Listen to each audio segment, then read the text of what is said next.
Hey, welcome to the 428th episode of the Random Podcast from Heck.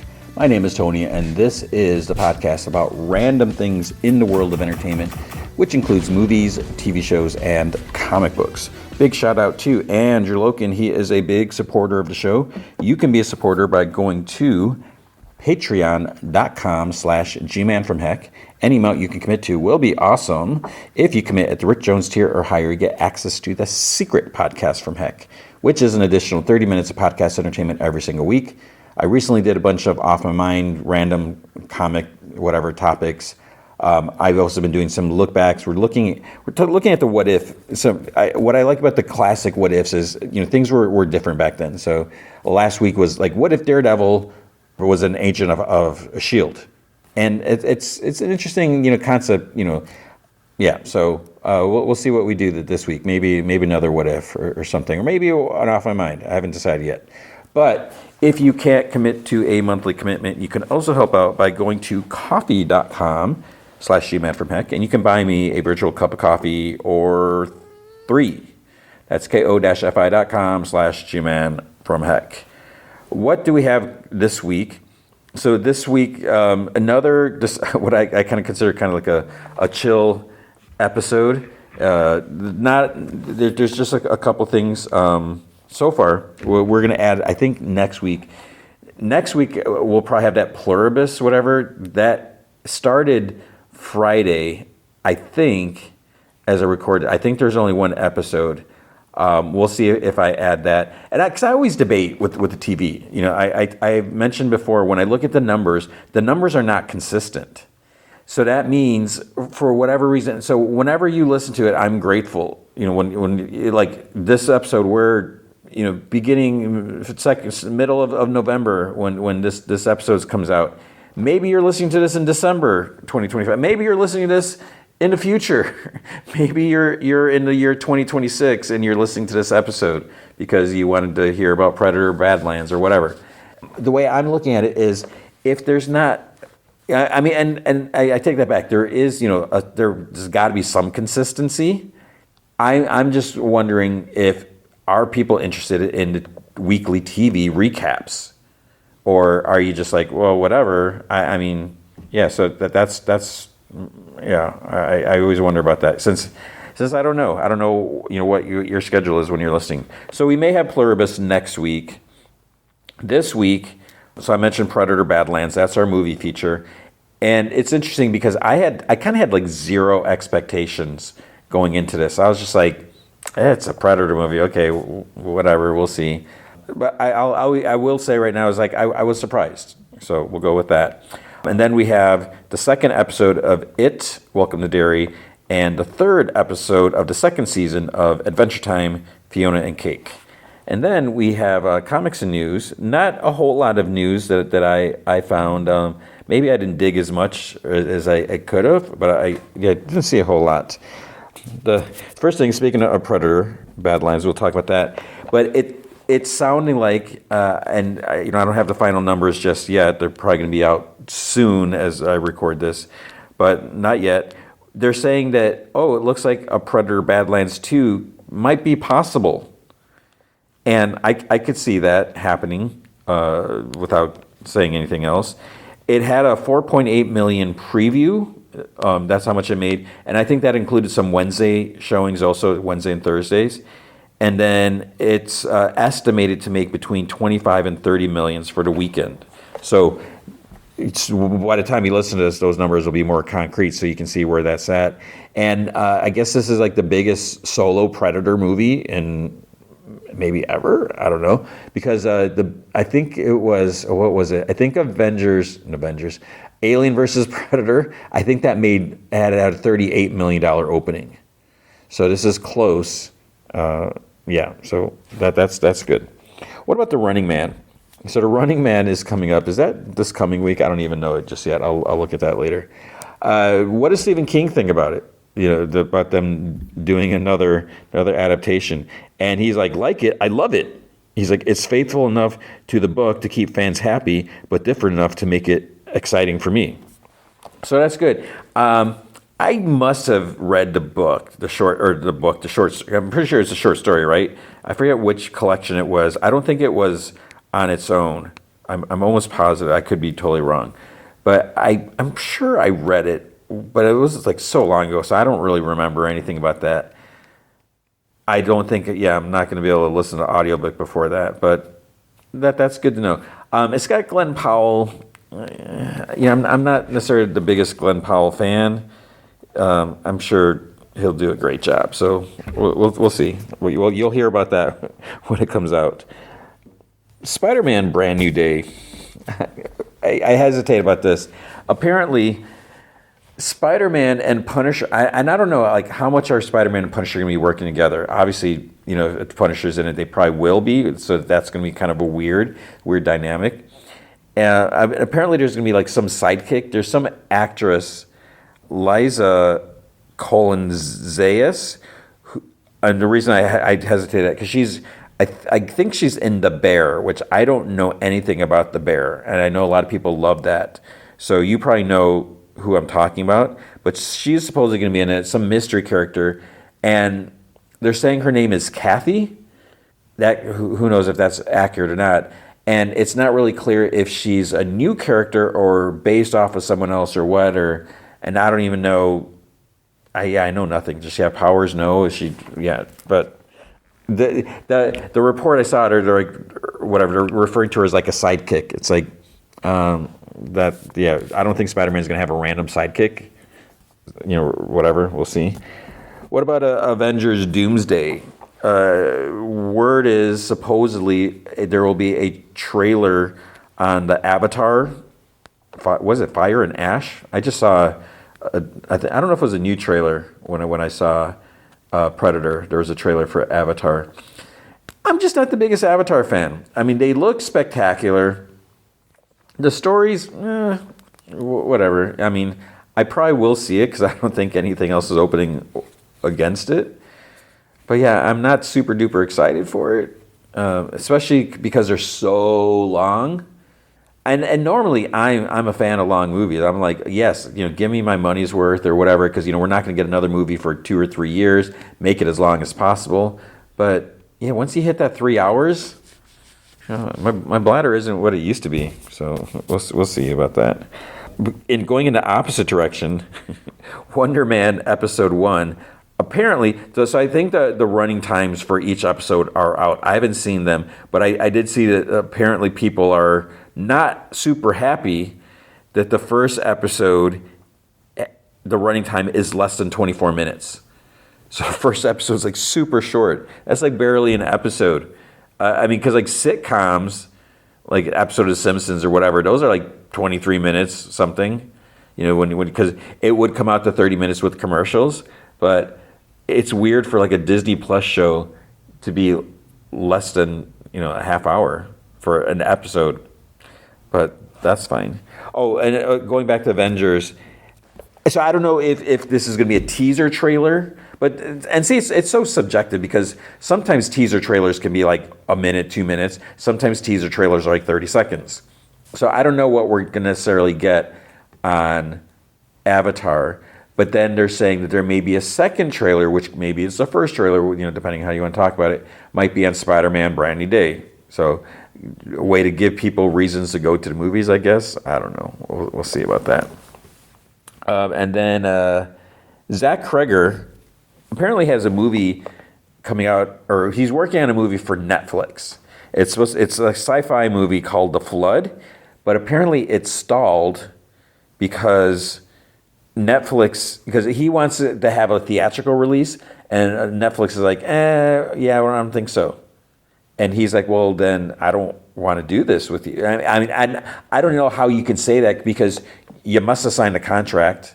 And, things, if it's stalled, I'm assuming that means it's already started. And what did you sign what did the contract say when you first signed? Or is it because Zach Kreger is a bigger name now? He's more in demand. Maybe he's got a little more clout.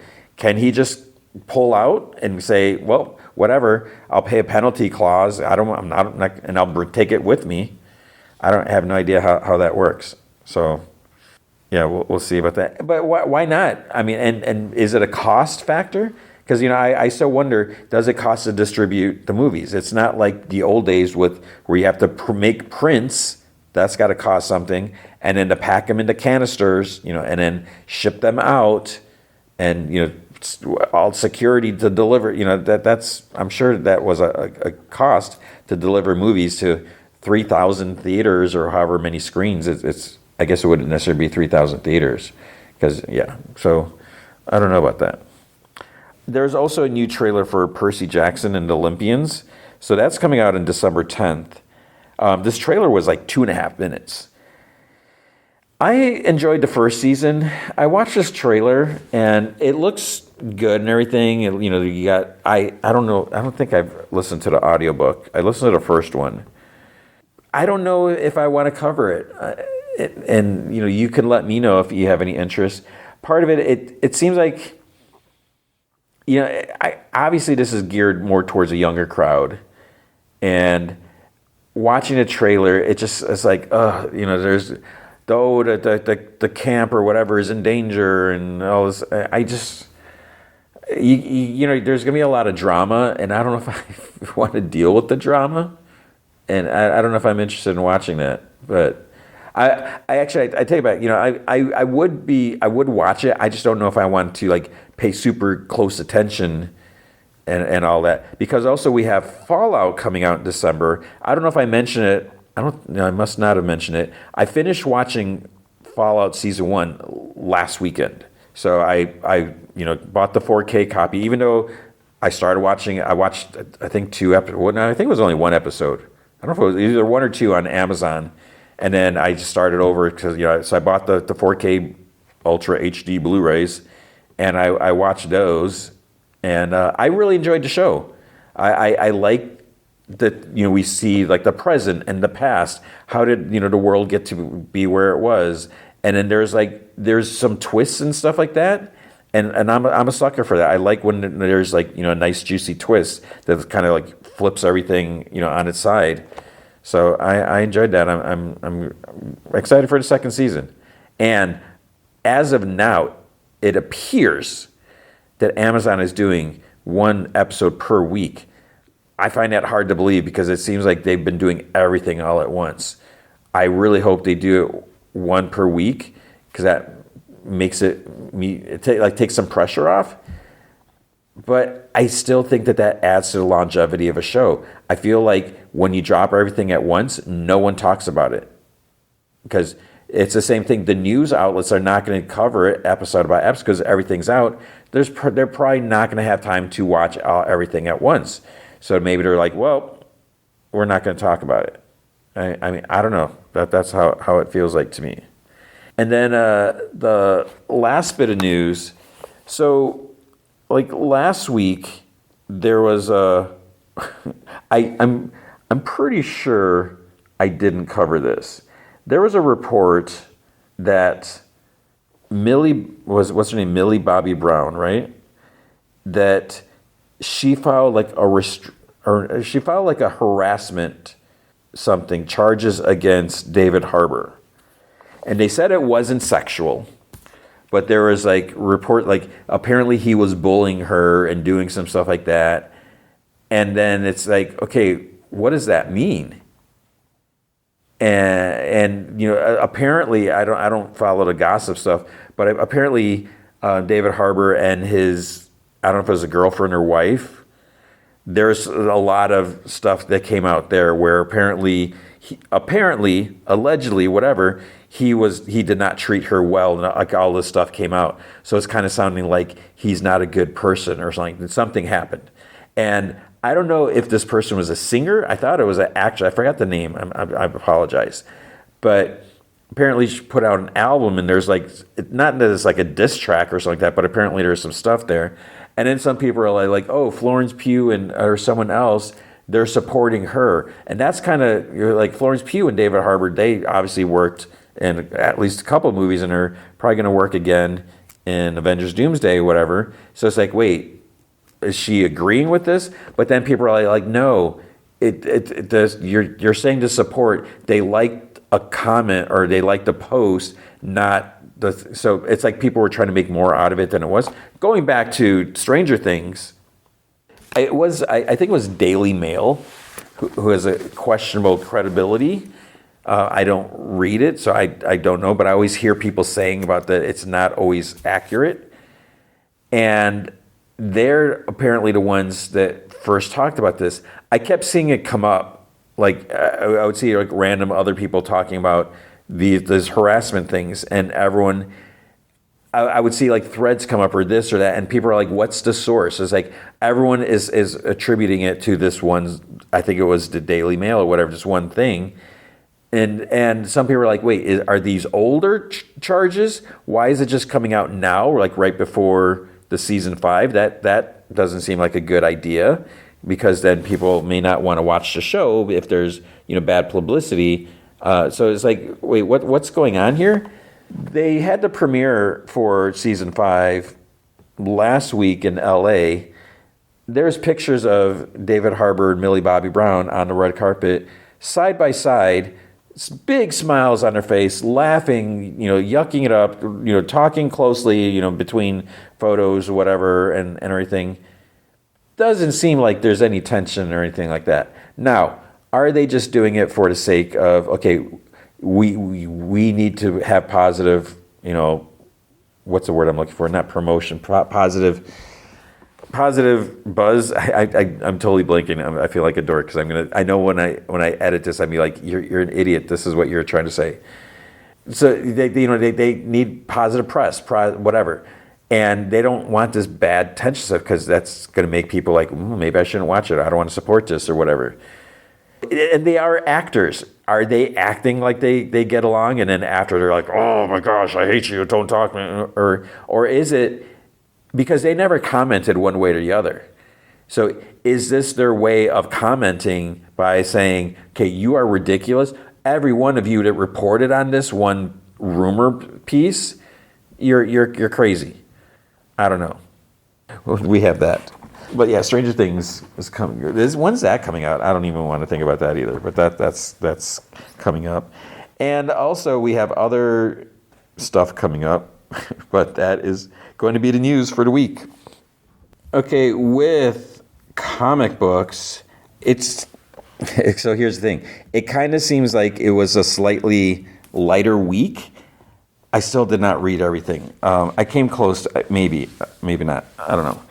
There was Speed Racer number 4, Mad Cave Studio, and I'm digging this. What I like about this is the overall connection, and I don't know how long this can last. This can't last for too long. Pop's Racer was attacked. He had a heart condition, had a heart attack. He needs a heart transplant. So it's like, okay, this is serious. They don't really have insurance because Pop's working for himself. Getting a heart transplant super expensive. I couldn't even imagine.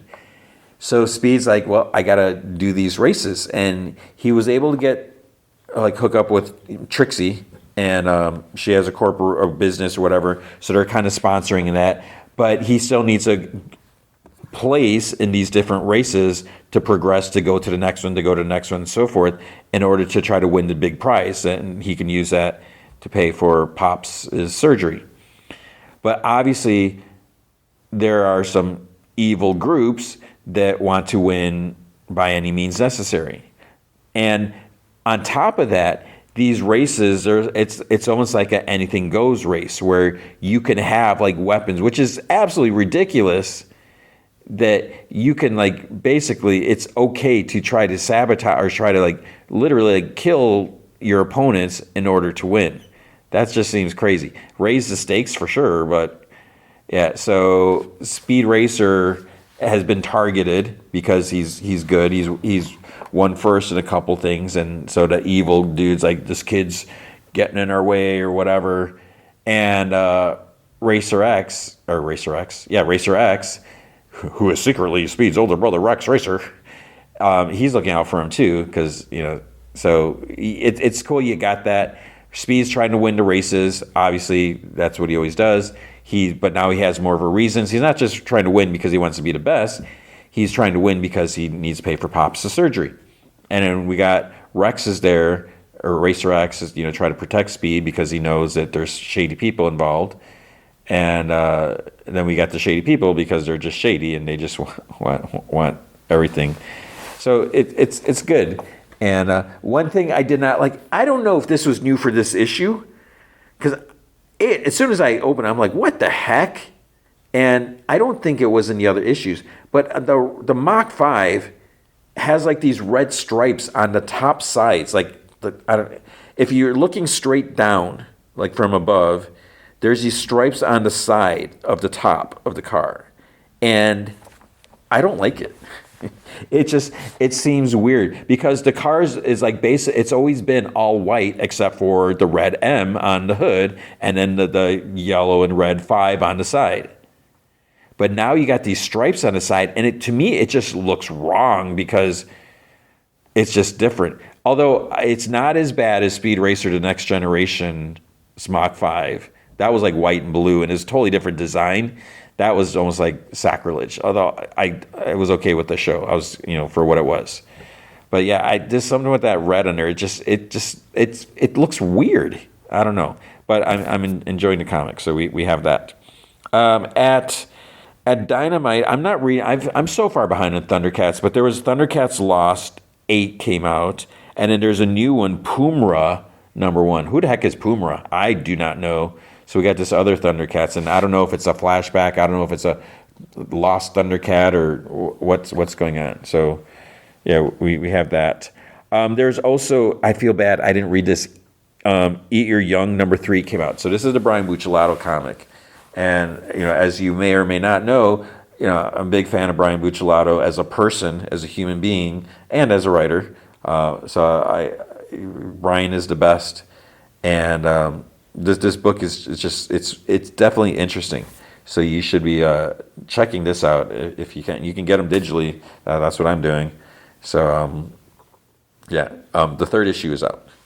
At Image, I don't think there was a lot at Image that came out. G.I. Joe 13 came out, and this is interesting because Clutch found a Transformer, who was posing as a Jeep or whatever.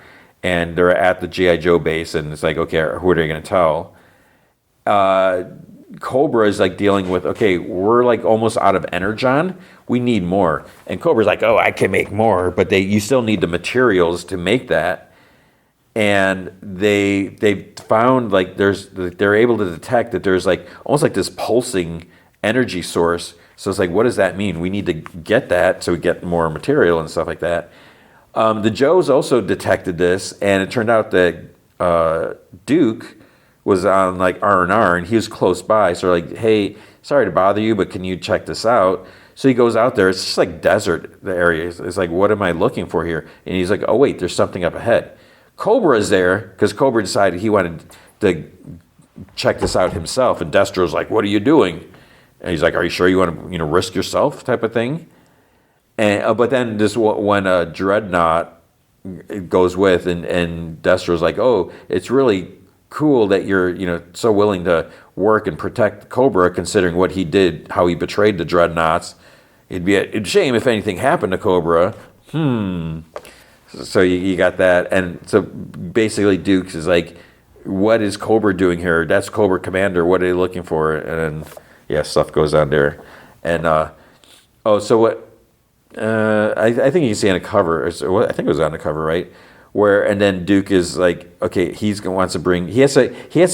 saves Cobra because he wants to bring him in, and it's like, Duke, you could just like go look at that sand mound over there, and then as Cobra gets killed, but he was willing to save him because he wants to bring him to justice or whatever. So we have that. So I think that was all. I think that was the only Image comic that I read. At Marvel, we had the first issue of Alien versus Captain America. So Alien versus Captain America #1.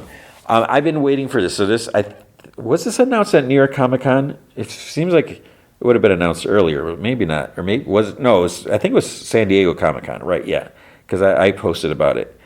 I didn't have a whole lot of expectations for this. I was like, okay, I'm curious about this. I love that Marvel is doing these, Marvel versus Godzilla, Marvel versus Predator, all this stuff. I think it's cool. It's fun, but a lot of times they're like, they're just okay, because it's not continuity, and then depending on who's working on it, sometimes it just has a different feel. But this is written by Frank Thierry, and it takes place in like World War II time. So it's like, okay, I don't know if I wrote this when I posted about it, but I think that's a good idea, because having this like younger, less experienced Captain America potentially fighting up, xenomorphs, fighting aliens, I think that's a bigger deal, having that Cap do it versus Cap now, who has seen Galactus and been out in space, like, fought the Skrulls and whoever. For the current day Cap fighting aliens, he's seen so much craziness. It's not going to be anything different. But if you look at World War II Cap, seeing a big friggin' xenomorph, that's crazy.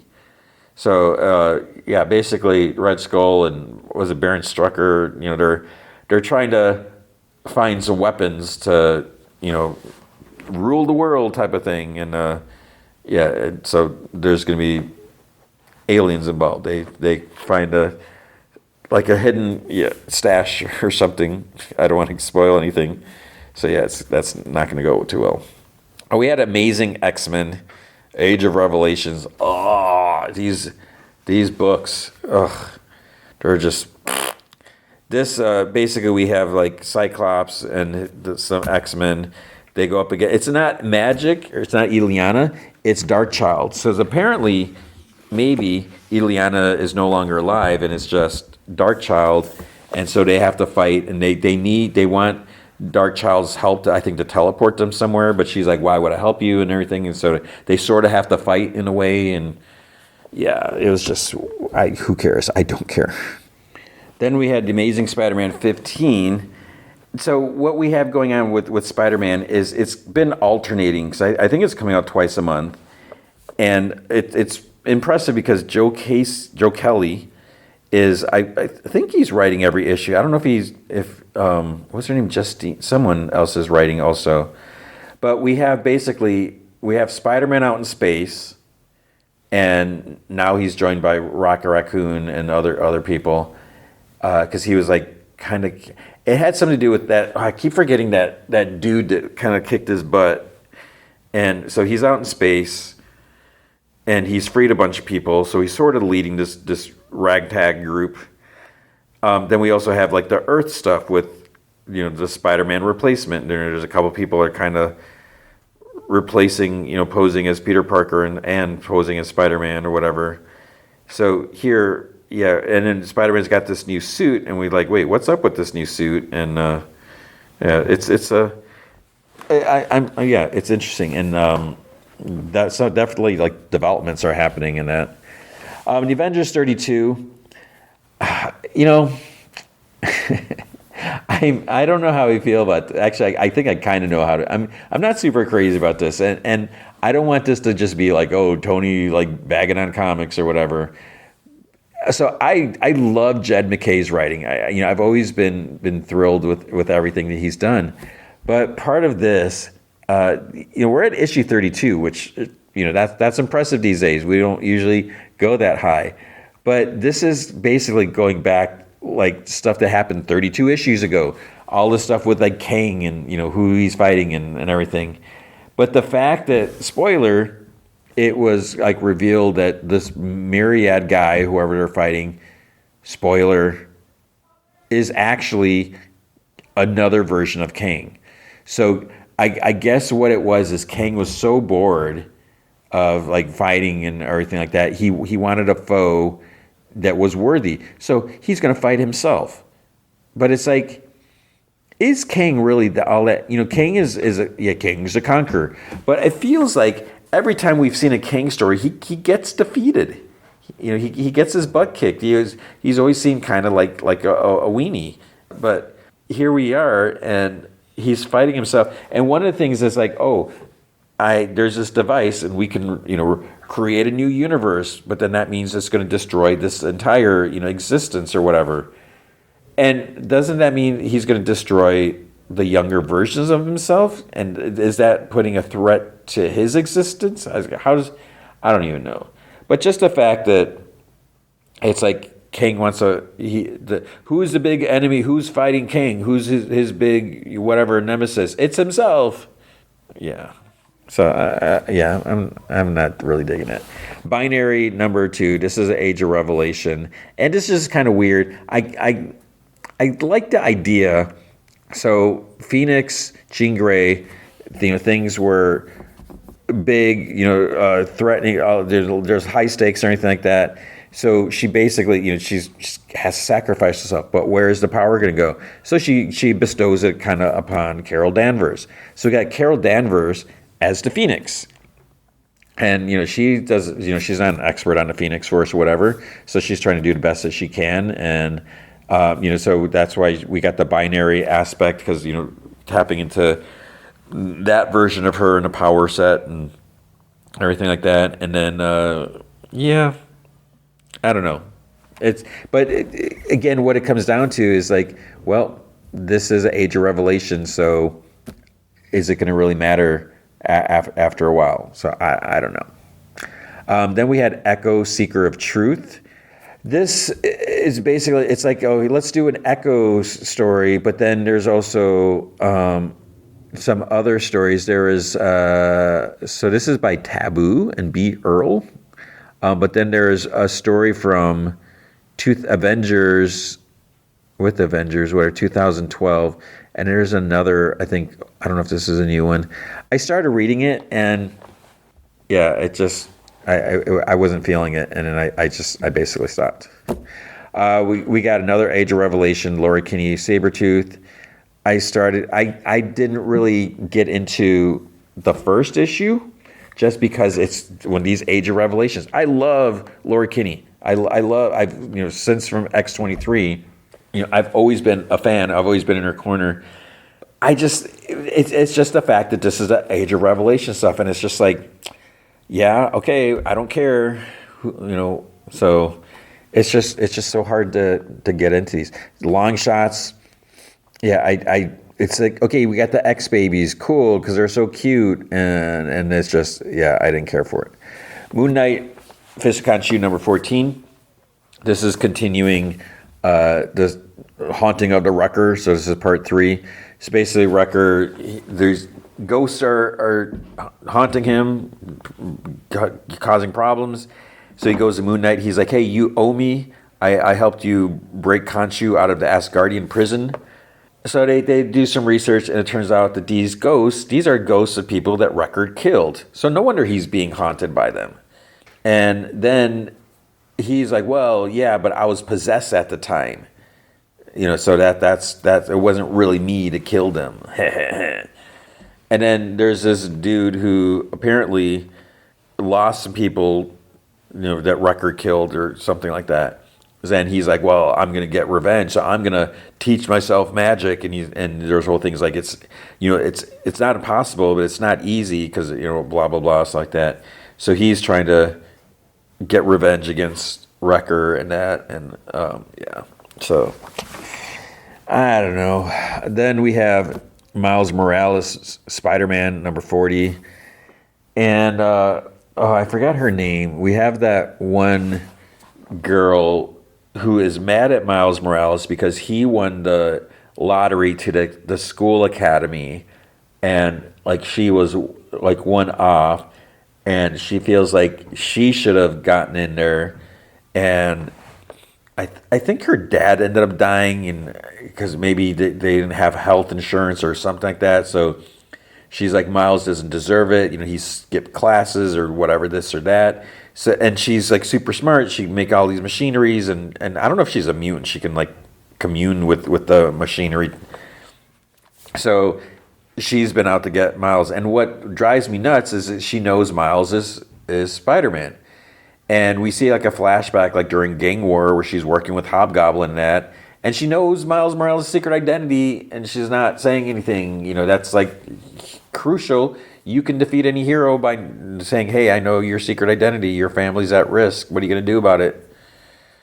And I mean, unless she just wants to deal with it herself. And but now, since she was defeated, she's been put into, like, she's having to do therapy sessions with Miles Morales' therapist, coincidentally. And yeah, I don't know. It's just. Then we have, let's see, Planet She-Hulk #1. This is kind of interesting. This was one of those Imperial books where, because Hulk asked Jen if she could watch Planet Sakaar for like 5 days, because it was 5 days of peace. He's like, I'll be back, whatever, like that. It's been over 5 days. So she's there trying to, whatever, keep things aligned on that, but she doesn't want to be there. She wants to go home. And there's stuff going down, and we'll see. Spirits of Violence #2, not reading that. Legacy of Vader #10. I should probably go back. Ultimate X-Men 21. I'm not reading that. But that's it for Marvel. At DC, we had a couple Absolute books. Absolute Superman, no idea what's going on. We have issue 13. I don't even know what the last one I read. And I just got to the point where it's like, as much as I love Superman, it just didn't feel like Superman to me. And also part of it was because of time and not getting a chance to read the DC books early. I was like, I don't have time to keep up with this. And it's usually like, I'm trying to read them, read as many comics on Friday as I can, so I, get ready to record and everything. And yeah, so there was Absolute Superman 13. There was Absolute Green Lantern came out also. A friend of mine read it, and he said this was more like a story about what's her name, Jo, and it was kind of like a flashback. Because I think I'm trying to remember what he said, that she was married to Chase and cheated on her with Renee Montoya or something like that, or something. I don't know what it was. And yeah, so I have no idea what's going on there. We had Batman #3. So this is a Matt Fraction and Jorge Jimenez. This book is just amazing.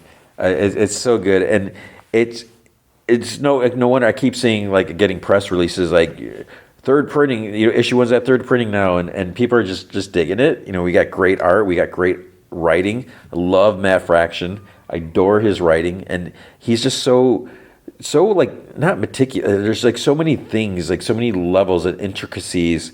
I love the way his writing works. You just see like the gears spinning in his mind as he's writing, and I think it's like a next level. And I love the fact that he just does what he wants to do.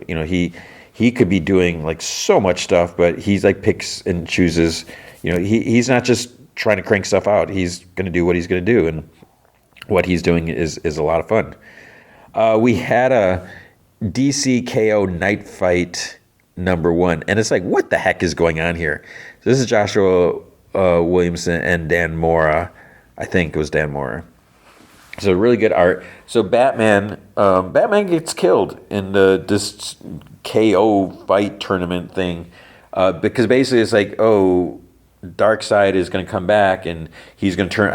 He's going to turn Earth into Apocalypse, unless a hero can gather up all this energy and become the anti-Darkseid or something and defeat him. So we got to do this big tournament, and that means fighting to the death or whatever, if need be, for the greater good. Batman gets killed, but then he's like, he had something in his suit.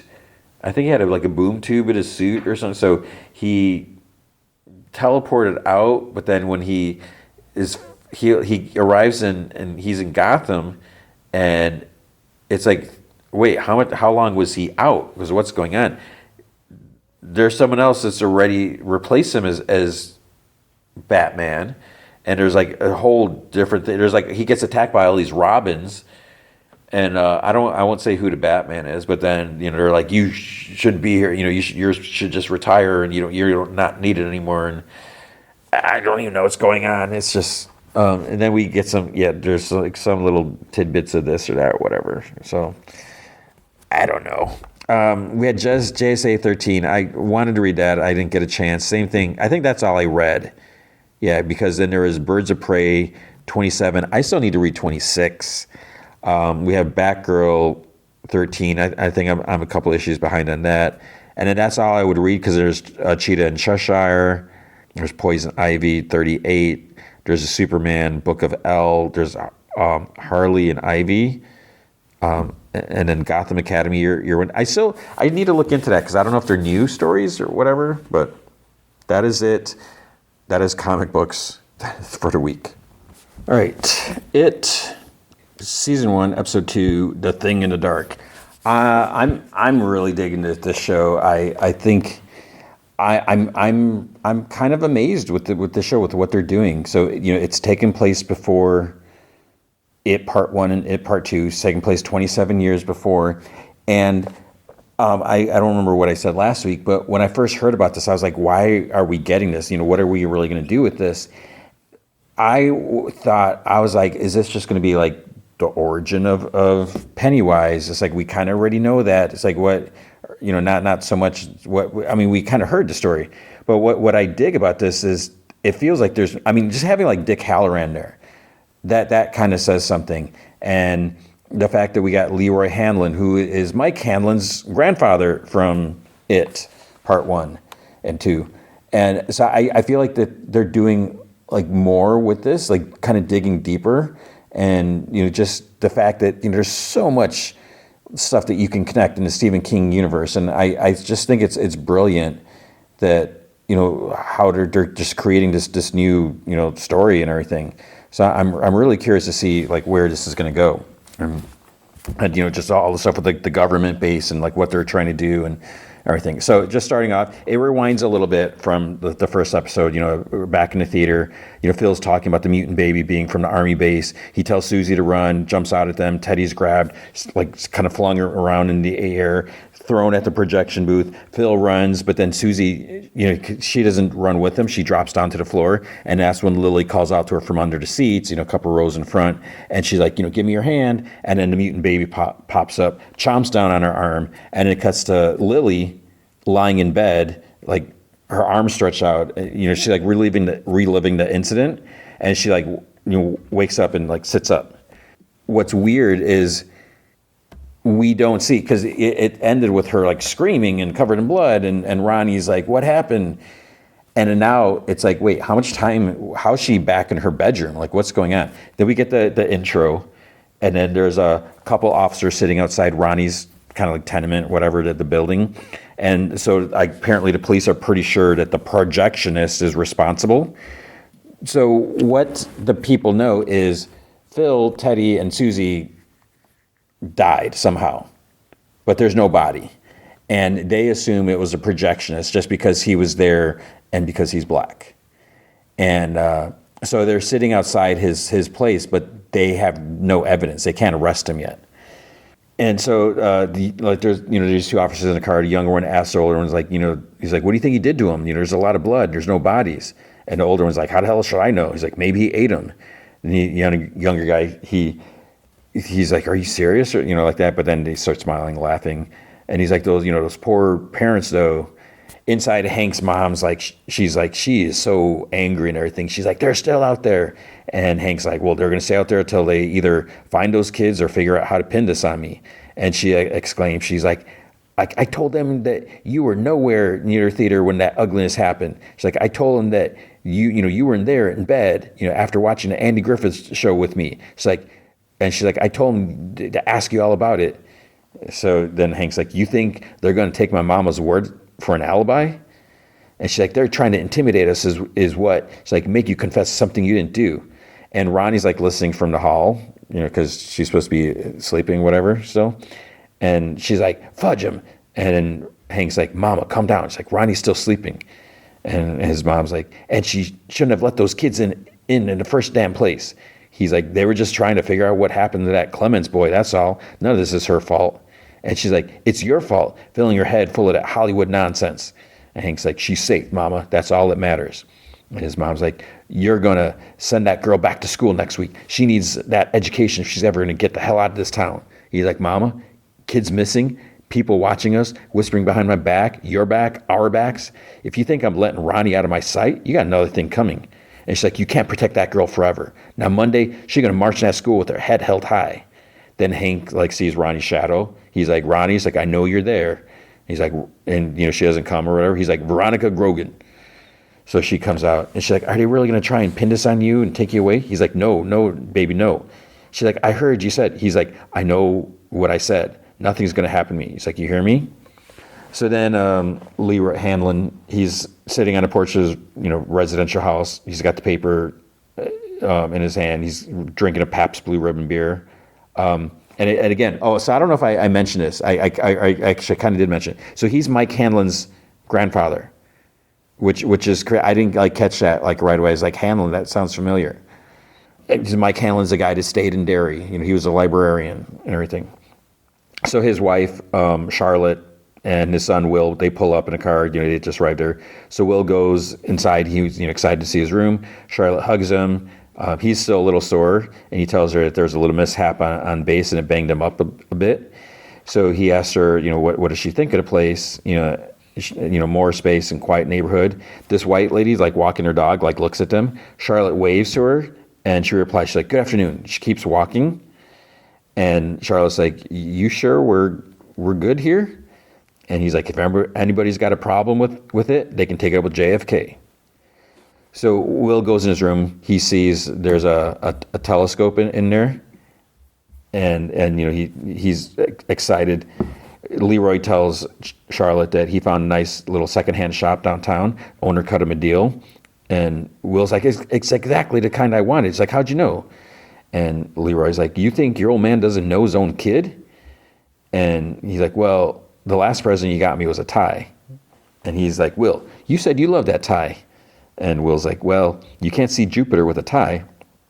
So Leroy mentions, he's like, pilots use planets to navigate, if things go wrong.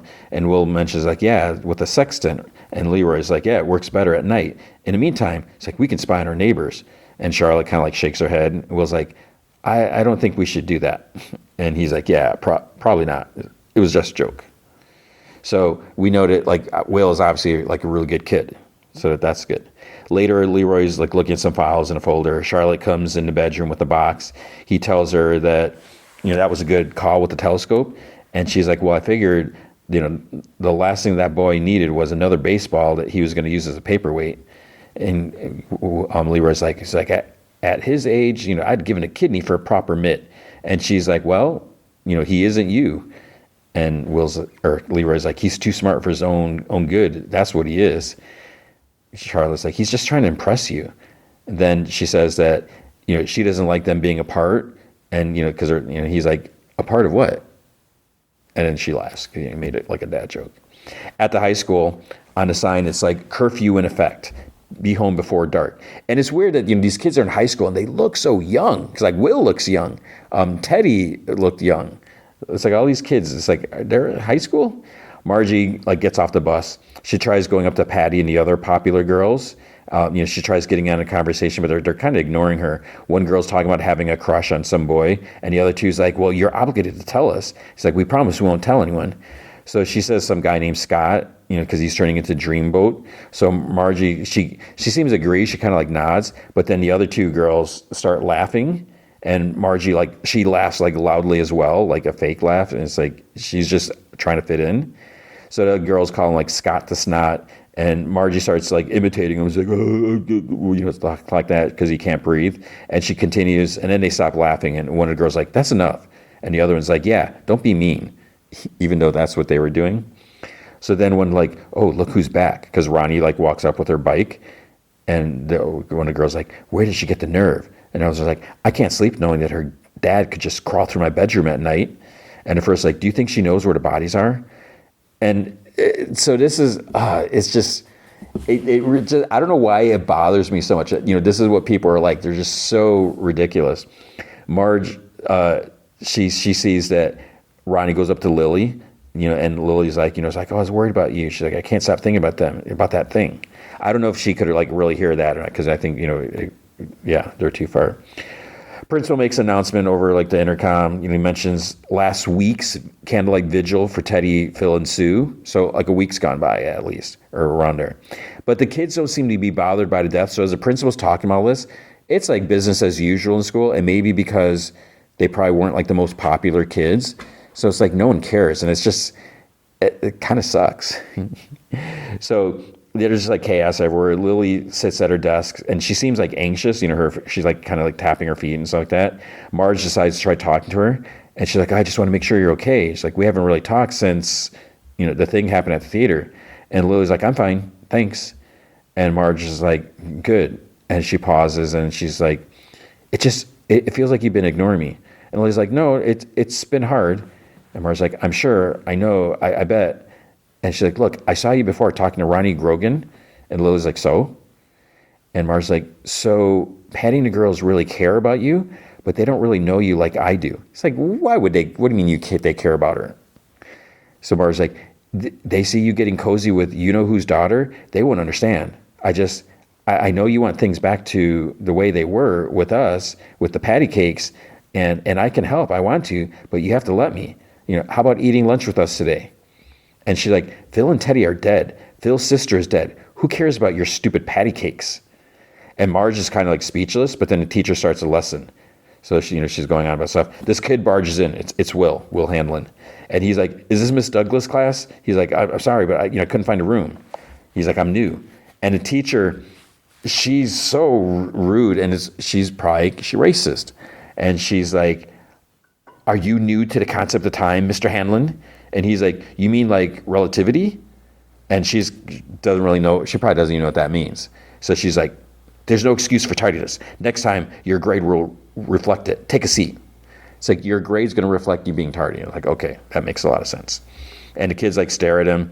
When he goes to sit, the scumbag kid behind him kicks a chair out so he falls to the floor. The class laughs because they all suck. They think it's hysterical.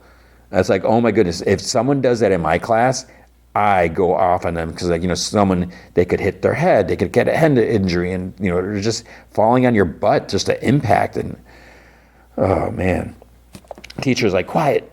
And one of Will's pencils rolls to this other kid, and he picks it up. It's like, oh great, is he gonna keep it? Whatever. He's like, Cedar Point, good pencil. But then he actually hands it to Will. So it's like, okay, there's actually a decent kid here. So Will's like, thanks. And the teacher yells, she's like, eyes forward. And it's like, oh dear Lord, it's like this teacher, jeez. Leroy goes into an office because like Colonel Fuller wants to see him. So that racist master guy walks out of the colonel's office and gives Hanlon like a look. Inside, the colonel says that they searched his quarters, they found a weapon used in the barracks, and he finally admitted to it under questioning. And Leroy's like, masters? And they're like, he's no Soviet spy, of course, just an a-hole wanting to put a scare into a colored airman. But this isn't the South, and we don't brook that kind of poop here. We're still trying to figure out the identities of the other two. But Masters is a coward. He'll break, and when he does, I can promise you justice will be served. So Leroy's like, thank you, sir. He goes to walk out and pauses, and then he's like, sir, that weapon that you recovered, it was dark in there, but it looked like a Makarov PM. Is that right? The colonel's like surprised. He's like, you got a good eye. It's like, it was a Makarov, old Soviet piece of poop. He's like, why? And Will's like, nothing. Just one day when I'm telling my grandkids that I stared into the face of death, I want to have all the details. She's like, okay. Charlotte's in town. This white dude's like smoking outside his shop. Actually says good morning as she walks by. And that's like, it's amazing, that not everyone is racist. That's great. And it's a ridiculous. It's like such an easy concept. You don't have to be racist. There's a shot of her walking by this alley, and that seemed kind of weird. It's like, is something going to happen in this alley? It's like, I hope not. You get like weird feeling. It's just a weird shot. It's like, what's up with that? She goes into the shop.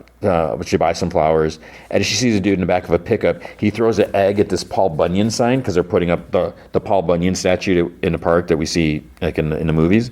And she goes into the butcher's. There's an old lady in there complaining about the statue being an eyesore. And when Charlotte goes up, she says to the butcher, she says she wants to make a roast for tonight. So he starts her order, and he's like, are you passing through? And she's like, oh, he just moved in. And she's like, I suppose I do really stick out around here. And the dude's like, oh gosh. He's like, I didn't mean it that way. It's just been, yeah, I've been here a lot of years, and you see the same faces day in, day out. It's like, it's nice to have a little bit of variety. He introduced himself as Stan Kirsch. The kids call him Stanley Cleaver because he holds up a cleaver. And she introduced herself. He's like, welcome to Derry, Mrs. Hanlon. Welcome to Derry, name of the show. She hears some yelling, and there's 3 kids chasing this other kid outside. The kid falls, and they start like hitting him and beating and like kicking him, stuff like that.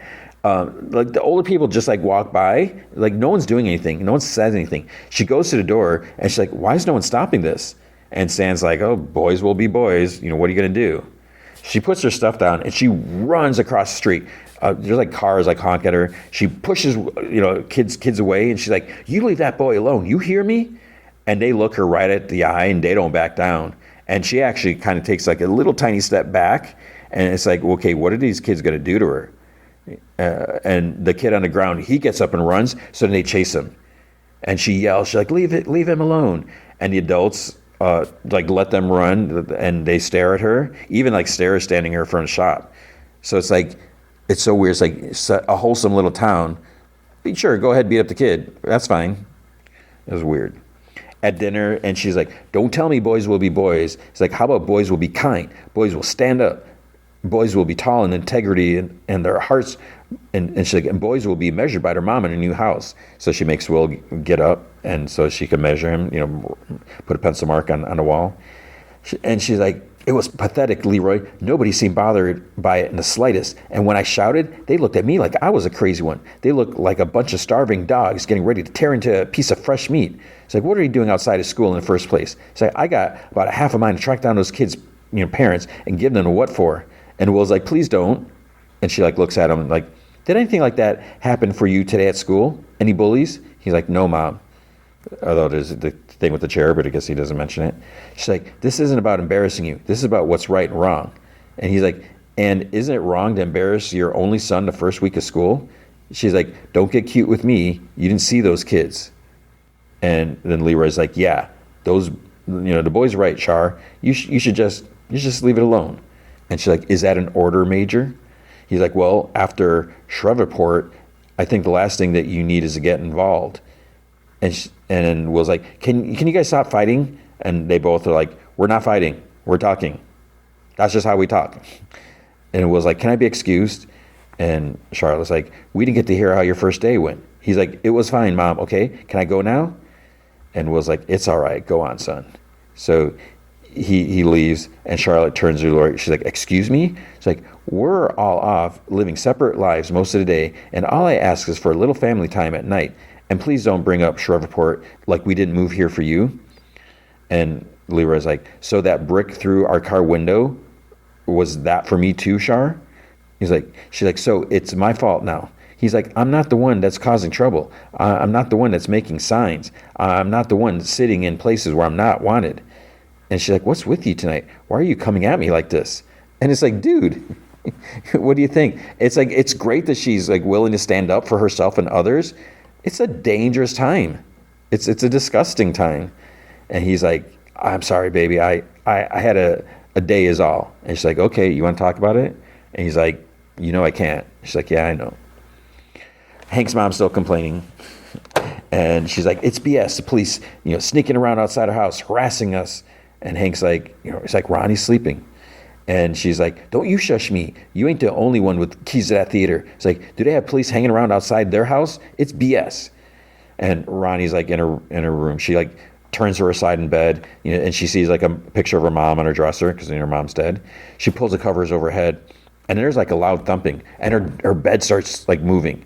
And she starts to like pull the covers up, but she can't seem to get out from under them. And she starts screaming, and she like reaches like outside the covers, but like the covers start to get like hard and crusty, and water starts filling up around her, and she gets submerged. She's like underwater. So she's kicking and punching at the sheets. She finally like busts through the sheets and shoots out like water splashing everywhere. It's like it's like coming out of the womb. It's like shoots out. She's covered in like some slime. It's like, is that blood? And that paint? It's like, what's going on here? And she looks back at her bed, and a giant head like pops out of her pillow. So it's her mom. It's like, you took me apart, Ronnie. And she's like, Mommy? And her quote unquote mom is like, you came out of me and ripped me right open. Why'd you do it? All I wanted was to hold my baby.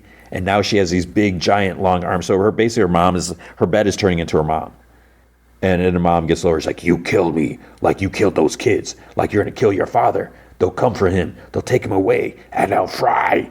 I starts laughing. Ronnie like backs away towards the door. And she's like, I'm sorry, Mommy. And she sees that she's attached to her mom by like an umbilical cord.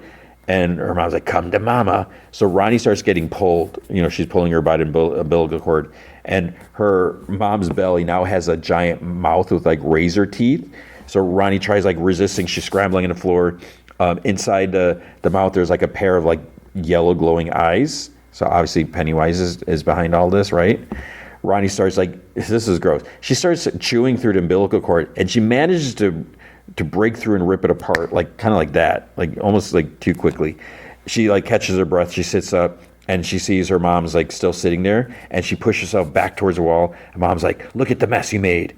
And giant mom then like sits up and lurches over to Ronnie, gets in her face, and the dad barges in, and she moves into his arm, and he asks if she's okay. She looks back at her room, and everything's normal. So I think that's like what makes it worse is like you see all this stuff. It's like reality, but it's not reality. But obviously stuff is happening. If the kids in the theater were killed and there's blood everywhere, how do you explain that? And that's what, because if something happens here, what's Ronnie gonna say? My bed turned into my dead mom, and now everything's back to normal. In a bar, there's 3 black airmen dudes. Like they're talking about being questioned. One's like I'm gonna help someone beat up another colored airman. It's like, and when they asked Dick Halloran how long they questioned him, he's like, they didn't. So Dick Halloran's that doing guy. They asked like, what were you doing all day then? He's like, I can't talk about that. So then the police chief comes in, sits at a bar. A couple of white dudes come up to him. One's a councilman, asks if they've arrested Hank yet, and he says that the investigation's ongoing. They say, like, everyone knows he hurt those kids. It's like, everyone who? Like, what are you talking about? The councilman's like, he's like, think about the parents grieving with no body to bury, and he's sitting there having a nip off the clock. He's talking about the chief is sitting there drinking. And the chief's like, you think I'm not doing everything I can to place him there that night? I've got no evidence. And he's got an alibi. It's like, this is America. And the councilman's like, this ain't America. This is Derry. Do your job, or come next election, we'll find somebody else who will. So they leave him. The chief hears like the 3 dudes laughing, and he calls the bartender over. Dick like sees them talking. He looks at them, and so the bartender starts like walking towards them. So he tells his buddy, he's like, time to go. One guy asked Dick, he's like, where are we supposed to go to relax around here? And he's like, not to worry. He's like, I know somebody that can help us out, as long as you can handle a little moonshine. So later they're walking back to the base, and they're like drunk, and they're kind of like stumbling around or whatever. But then when they get to like the security gate, they try to act normal, and the guy's like, IDs, even though they're like in uniform still. I think pretty sure they're in uniforms. He's like, what are you doing out? Base is on lockdown. It's like, no one's allowed out without special permission. Dick says that they've all been questioned and cleared, and the dude's like, don't move. He's like, any of you. He's like, we'll let the OD sort this out. So officer on duty, maybe? And Dick's like, okay, but you be sure to let them know Dick Halloran's out here. Got myself some special privileges. Dude's like, my ass. So he calls. He's like, yeah, I got 3 drunk airmen out here snuck off base. He's like, and you just send someone. Guy named Halloran. Yeah. Dick Halloran. Okay. Then he comes back to them, hands them their IDs. He's like, you're clear. He's like, you can go walk to your quarters. So they start up on Dick. He's like, what are you doing? He's like, super secret spy stuff. And they're like, what do they have you doing? But, he can't answer that. The next day, some soldiers are digging. There's like this big dig site. It looks like they're excavating something. Like, what's going on? There's some dudes in the woods that are watching. So it's like, is this like reservation land or something like that? Because they don't seem too happy. Dick's like there. He's hungover. One guy in charge, he's like, this is the 4th dig site in as many months. He's like, I'm getting tired of dragging your butt into the middle of the woods for scraps. He's like, you might be fooling some of the people around here with these so-called gifts of yours, but the only gifts I see are the ones that the U.S. government feels fit to bestow upon you with nothing to show for it. Maybe you're dragging things out for a bit, huh? Enjoying those special privileges a little too much? It's like, we can fix that real quick. And Dick's like, we're close. I can feel it. And the dude's like, you better hope so. And then he leaves Dick. Dick like leans over because he's like up on this like tower thing, and he like throws up some more. So he's still hungover. At school, it's lunchtime. Lily gets her lunch. Marge like slowly waves to her and like points to a seat. But Lily walks past her to an empty table. The girls at Marge's table, they're being cruel as usual. Ronnie comes in and sees Lily, and she says that they need to talk. And she says that thing, it came back. She's like, one of the mean girls sees them talking, and she's like, hey, get a load of Square Central. It's like, what's she doing with Hatchet Hank's kid? And, one girl looks at Margie. She's like, I thought you said she wasn't crazy anymore. And Marge's like, I don't know. She seemed better. And the other girl's like, wonder what they're talking about. And Marge's like, probably planning another murder. Maybe we're next. So it's like, Marge is like, she's a piece of crap too.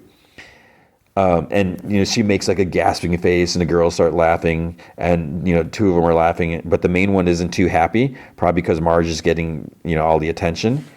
And then she's like, hey Margie, it's like, weren't you wearing that sweater yesterday? And that freezes Marge. Lily asks Ronnie if she's hurt, and she's like, no, but it said things. It's like that they were going to come for my dad, take him away, and that he'll fry. Lily's like, look, everyone knows your dad had nothing to do with this. When the cops asked me, I told them he wasn't even there. Ronnie's like, you told them what you told me, right? And Lily's like, they asked what happened, and I said I wasn't really sure, but Ronnie's like, but you told me a monster came out of the screen. You told me. And at the other table, the lead mean girl's like, hey, let's do the patty cakes. And they start like banging on the table and like each other's hands. And Lily says that she doesn't know exactly what she saw, but it wasn't Ronnie's dad, and that's what matters. And she told them, that's what she told him. She told him so. Ronnie's like, I don't know what I saw. Sounds like you're too scared to tell. At the mean girl say, one girl tells Marge to join in. Ronnie's like, if you don't tell them the truth soon, they're going to decide that what happened that night and take my dad away. Lily says, if I do tell them, they'll think I'm crazy and take me away. She's like, you don't know, Ronnie, what it was like, that place. I can't go through that again. Ronnie's like, this is my dad's life we're talking about. Lily's like, I told him that he wasn't there. That's all I can do. I'm sure he'll be fine. And Ronnie stands. And I'm sure we both know that that's some bull poop. And she like, yes, says real loud. The girls like stop banging and look over. The whole cafeteria is like looking at them. And this stupid, probably racist white old teacher comes up. Excuse me, young lady, you're coming with me. Because she said bull poop. She didn't say poop. Will is sitting like in a hall reading. So I guess he ate his lunch out there. There's this other kid across the hall. He's this little kid too. He's like, does not look like he's in high school. He's like, you can't sit there. It's saved. So it's a kid who said he had a nice pencil. Will's like, this spot of the floor? So the kid's, he's out there, he's eating his lunch too. And he's like, it's not saved. It's the floor. You can't save the floor. It's like, who would it be saved for? And he starts like laughing. And Will's like, I don't know, your friends? And the kid's like, my friends? Sure. He's like, what you reading? Will's like, 101 Scientific Facts by Thomas Inwood. And the patty cakes walk by, and the kid, he stares at them, and there's almost like it almost sounds like opera music, but it's like You'll Never Walk Alone. And he's like looking, I think he's like looking at Marge. And so he must have a crush on her because, she makes eye contact. One of the girl behind Marge like flips him off as she walks by. And, he goes back to like looking at Marge. Will notices that the kid's like mesmerized. But this kid, he looks like he's like in 6th grade. I have like 6th graders that are bigger than this kid. And then Will's like trying to get his attention. He's like, hello. And then the kid's like, science, cool. He's like, why is the sky blue? Well, my dad says it's because God's a boy. Otherwise it would be pink. Will's like, that's an interesting theory. And the kid's like, I'm rich, by the way. And Will's like, Will. He's like, do you always eat lunch out here? And his kid comes out of the lunchroom, and Rich's like, you might want to run now. Rich like runs, leaves his locker open. Will sits there. He's like, he doesn't know what's going on. The kid tosses something down the hall, and it lands by Will, and it has a fuse. So Will gets up and run, but the hall is full of smoke now. And so it's like a smoke bomb, stink bomb. He slams into a teacher, knocks her down. It's the one from the morning. She's like, you again? So Charlotte's out shopping in town again. She enters an antique store, and the lady behind the counter goes up to her and asks if she can help her. You know, she looked for anything particular. So Char mentions that, it's like, you actually sold a telescope to my husband last week. And the lady's like, I remember, very polite. Got the feeling he might be in the military. And Charlotte's like, yeah, don't hold it against him. And they chuckle. She's like, my family and I just moved to town, and we're looking for things to fill a place. So, and she's like, you have a son, right? And Charlotte's like, yeah, Will, he's 12. He'll be 13 in August. The lady's like, well, I normally close up for lunch, but for return customers, feel free to look around. And she's like, thank you so much. And at first I was like, is she really sincere? It seems like it, but I couldn't really tell. I think I would want to think that she's being nice. At school, it's like detention time. Ronnie's like pacing, holding her nose. Will's sitting in a desk. He's like, sorry, I stink, I know. And Ronnie's like, I mean, you threw a stink bomb on your second day at school? And he's like, what? No, I didn't do it, okay? I just got blamed. He's like, why are you here? And she's like, cussing. And he's like, were you wrongfully accused too? And she's like, no, I'm guilty as hell.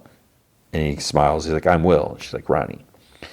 She tells him, she's like, you don't have to do that, like reading there. She's like, as long as we stay put. And she's like, that's not on our syllabus. He's like, really? Guess I must have gotten an old syllabus.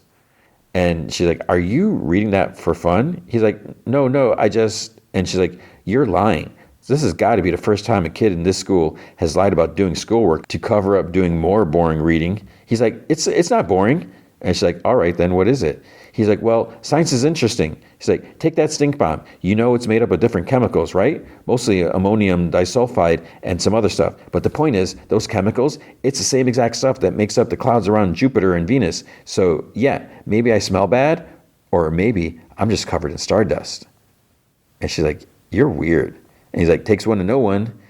Then they hear like some talking. Someone's like, why are the police here? And someone's like, does anyone know where Lily is? And someone's like, they're taking her away. So they look, you see the police chief, is actually walking Lily to his squad car. And Will's like, do you know her? And Ronnie's just like breathing heavily. Like she's starting to panic. So you see at the police station all these like missing child posters. There's a lot of them. In the chief's office, Lily's like, I didn't see Mr. Grogan that night. I already told you. And he's like, yes, you did. You told me, Lily. Those families, they deserve justice, don't you think? A lot of people out there in the community, they're frustrated. People get frustrated. They start getting funny ideas. Thing is, Lily, you got a little bit of a reputation in town. Now, don't misunderstand me. Folks get what you've been through.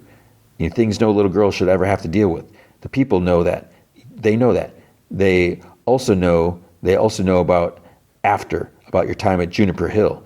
And if what you say is true and Mr. Grogan wasn't there in the auditorium, well, it doesn't take long before the only witness starts to sound like a little more like the only suspects. And this is where this police chief, he's a piece of crap now. He's she shouldn't even be there alone. Where's her mom? Where's their lawyer? And she's like, you think I had something to do with this? He's like, no, God, no. But people hear stories about a girl with emotional problems found covered in her friend's blood, and, well, you can see how this doesn't look good. And she's like, I didn't, I swear. He's like, here's what we're going to do. We're going to send you back to Juniper Hill. And she's like, what? He's like, check you for an evaluation. Just a couple of days. Then everybody else can see that they're barking up the wrong tree. So, again, he's a piece of crap. That he's intimidating. He's scaring this little girl. And she's got tears. She's like, no, please. I can't. I don't. Please don't send me back. He's like, I don't want to, Lily. I don't, but I'll tell you what. And then it's like, here it comes, right? He's like, how about I ask you one more time? I'll even rephrase a question if that'll make it easier for you, all right? He's like, I'm not going to ask you if you saw Hank Grogan there at the theater that night. What I'm going to ask you is, can you be absolutely, positively certain that he wasn't there? Cut to Hank's mom telling Chief, she's like, this ain't right. He didn't do nothing to those kids. So she must have done it. And you're like, Mrs. Grogan, we have good reason to bring him in. We need to ask him some questions. Ronnie goes up to Dad, as he's being taken away, like in cuffs, and he's like, it's going to be okay. And Hank's mom starts yelling at the others outside. She's like, go home. Stop feeding on other people's pain. And everyone's just standing there, like, watching this happen. Ronnie, she just, takes off running, and she ends up at Lily's. She's pounding on a door. Her mom answers, like, do you know what time it is? And Ronnie's like, where is she? Lily starts coming down the stairs, and she's like, what did you tell them? What did you say? And Lily's like, I didn't. He tricked me. I didn't know what to do. And the mom's like, what is this about? She's like, this is about my daddy. They took my daddy away. And she's like, enough. Go home before I call your grandmother. And she closes the door. Rami screams, no. And she she leaves. From the streets, she calls out, what did you say? You know he didn't do it. You know it. What did you do, Lily Bainbridge? The next day at the base, Leroy is walking. He goes past the fenced-off restricted building. He sees a Jeep come out with, I don't know if it's a colonel, someone is, a high-ranking guy. Then he goes to visit Masters in his cell.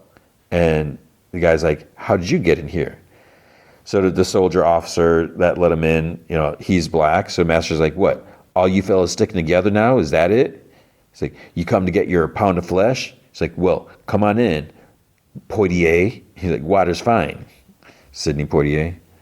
And then Leroy doesn't say anything. He's like, what? You come all this way to chicken out? Leroy takes out a pistol. This changes Master's tune. He's like, hey, what the hell? And Leroy's like, relax. The magazine's empty. So he sets it down on the bench that Master's is sitting on. Then he takes out a magazine with bullets. He's like, this one's not. And he sets it down. The guy's like, guard. And Leroy's like, I'm not going to shoot you. Now, that is a Makarov PM. It's the same model that you put in my face the other night. This one's mine. A souvenir from my time in a North Korean POW camp. And the guy's like, I'm crying. So he's a piece of crap. Leroy just ignores and continues. He's like, now, the PM, she's a standard issue east of the Berlin Wall, but not too common around here. It's a difficult piece to handle. It's even harder to load. Takes 2 hands and a couple tries on a good day. Master's like, so? Leroy's like, so you cocked that gun in less than a second, and I've seen trained Korean officers take longer than that.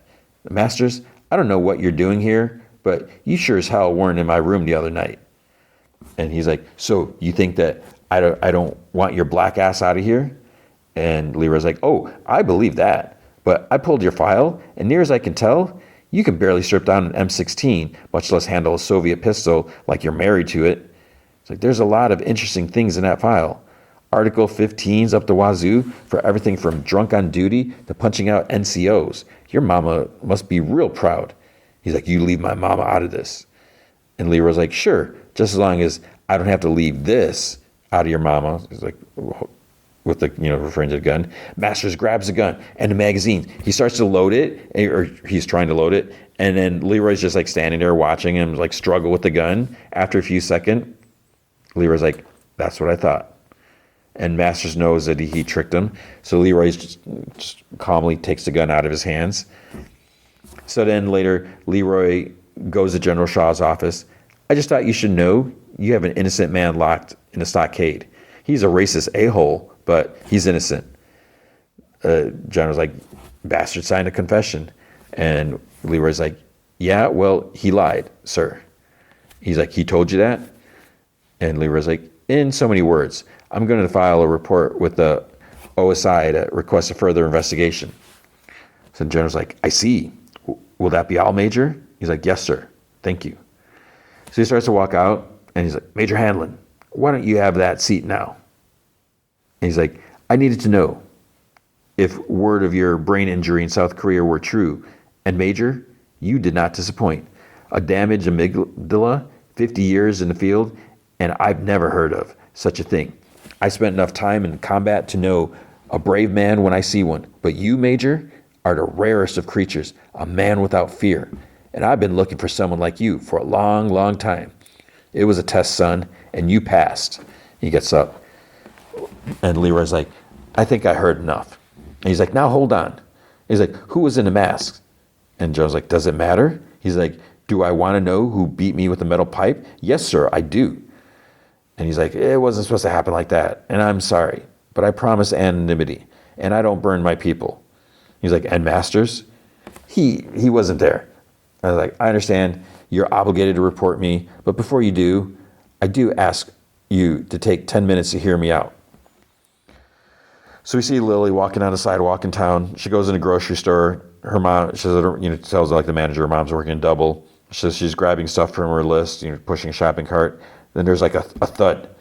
And we see like a butcher, different butcher than the one from before, chops the head off a fish, and he kind of like looks at her. And it seems like, are other people looking at her? And then it's like, wait, did she hear someone say crazy? And then the dude's talking over the intercom about the specials. He mentions dog food a lot. And then it's like, wait, did he just say daddy misses you? People are staring. One guy's kind of creepy. He kind of just like pops out at the end, like kind of like leans over. And then he sort of like sneaks up behind her. You should be locked up. And when she turns, there's no one there. So the freaky guy pops up again behind her. You're insane. You should go back to Juniper Hill. And over at intercom, Lily Bainbridge, have you lost your marbles? There's a special on aisle 8. Other voices like, you can't leave here. You're in danger. She's insane. She goes through the store and she sees like the creepy guy behind her. Other people seem to be like staring, and she ends up like in a dead end aisle, which is like weird. It's like, that doesn't work that way. At the end are Pennywise's cornflakes, and there's a picture of Maddie eating. And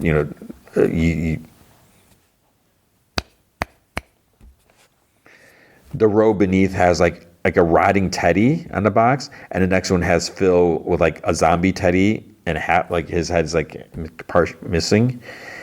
She leaves her cart. She turns around to run, but it's another dead end. And then it's like, wait, are those pickles, jars of pickles on the shelves? So she's in this square of like pickles on shelves. In the jar, like right in front of her, a face kind of like floats together and like fits together. And she's like, Daddy? And he's like, there's my little girl. And it like kind of sticks his tongue out. Got a kiss for Daddy? And she screams. She grabs the jar, slams it down. So it's like, okay, is she really doing this? She's gonna get in trouble in the real world. Then like the other jars start moving, and like some like fall off the shelves around her. There's more screaming. Pickle juice is like all over the floor. She like slips and falls back, and it's like, it's a good thing she doesn't fall in any like broken glass. The body parts start like moving together, and then just like there's tentacles like crawling out of a jar on a shelf, wraps around her neck, and her dad's head's like almost like an octopus, and like starts crawling like towards her. And she's like, it's like, or the thing's like, just one kiss for Papa. And she's like, leave me alone. She closes her eyes. Next thing she hears, Lily Bainbridge, what the hell's wrong with you? So it's the store clerk like standing over her, and there's like a broken jar on the floor. And it seems like this dude overreacted just over one broken jar. I don't know. At the base, Leroy's taken into the secure restricted base, the building. He's asked, what is all this? And General's like, earlier this year, the Cubans and the Soviets had an agricultural summit in Havana. What you didn't hear, because William was like, yeah, I heard about that. And he's like, what you didn't hear about it was the true purpose of that meeting. It was to devise a plan to place nuclear warheads within striking distance of the United States.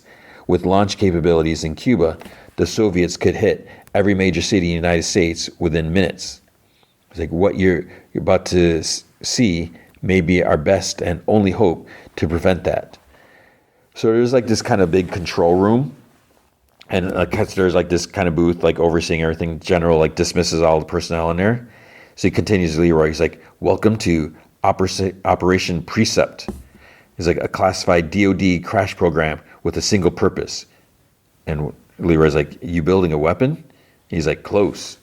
We're looking for one. Something that was buried in Derry a long time ago. Something that you, Major, are uniquely qualified to help us retrieve. And he's like, how's that? He's like, the weapon. It generates debilitating fear in anyone who comes near it. In theory, it could scare a man badly enough to kill him where he stands.